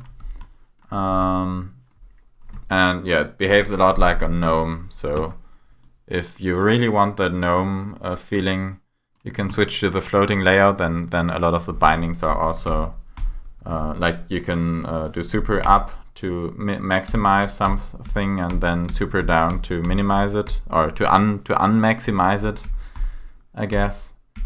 And it's very GNOME-like.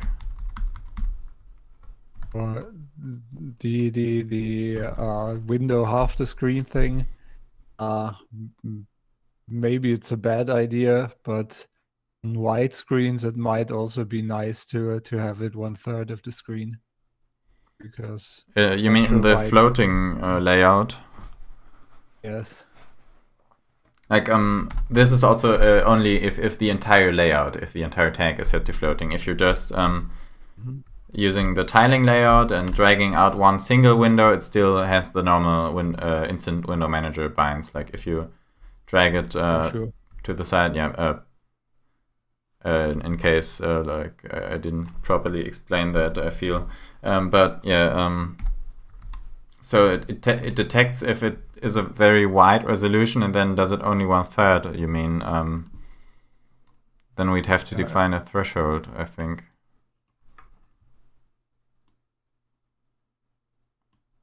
Yeah, it was just something that came to mind.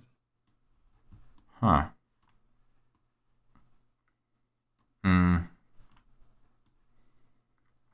Not sure, because then the space in the middle would be empty either way if you don't manually place something in there. But I just discovered a bug with this. Yeah, but you could do one of those. I don't know what they're called, but to drag it in the middle of the bottom middle of the empty fields, it could fill the middle third. That's a good idea, actually. Let's just add this.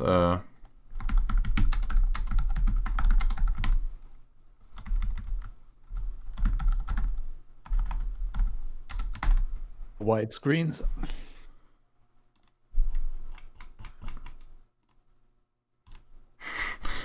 On wide screens. Screams.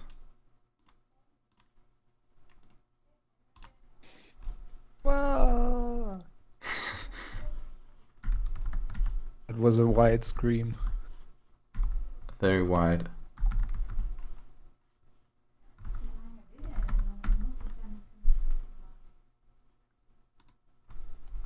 Okay. But I think Are you thinking about adding window decorations to floating windows? I don't think I will do that, because one, it might be I might have to change up a lot of things. So adding functionality to the bar, and then having that with just all windows, and not treating floating windows too differently from normal windows, ensures a kind of consistency.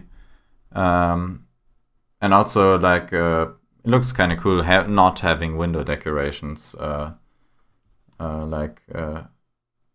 a desktop user, it's still usable without them. And it's like the hackerish appearance, and yeah, you get used to it pretty quickly that you don't have those on top of the window. You can still hover above the window that's currently focused, and just grab it using your left mouse button. So at least for dragging them around, it's not needed. Like I'm not doing anything with a super key here. I'm just hovering near the top of this window. Is there a way to remove the outline when the window is full screen over top bar? The outline should automatically be removed. This right now doesn't have an outline. If it's not automatically removed, you can try moving the window around a bit and then unfloating it again.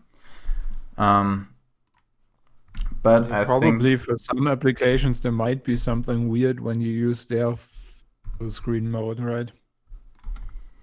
oh yeah, And it might still show because it doesn't notify that it is full screen. that's also an issue. Yeah, I think Rocket League has an issue with that. I'm Yeah, but not that's not Instant OS's fault or responsibility. Yeah, not really. I mean, some desktop environments still manage to do it somehow. So it's definitely possible, but if it doesn't utilize the Xarc stuff to notify the window manager that it's doing something crazy, then it's kind of hard to do that. But actually, I think we're mainly done with the to-do list. I think we'll move this one into the next stream because it's kind of a big one. This one I already kind of did off stream, so not sure why this is there, and I feel like this one also kind of got enough attention. So yeah, I think I'll be ending the stream at this point. It was nice. Let's check chat one last time. Tried Rocket League yesterday. It had a green outline on the left.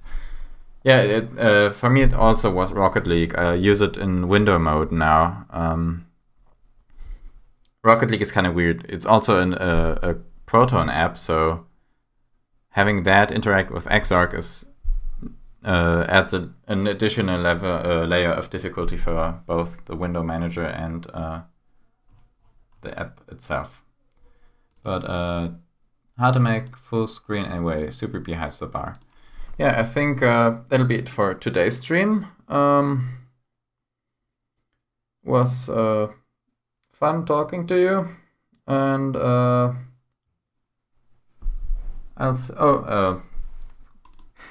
okay, one last thing.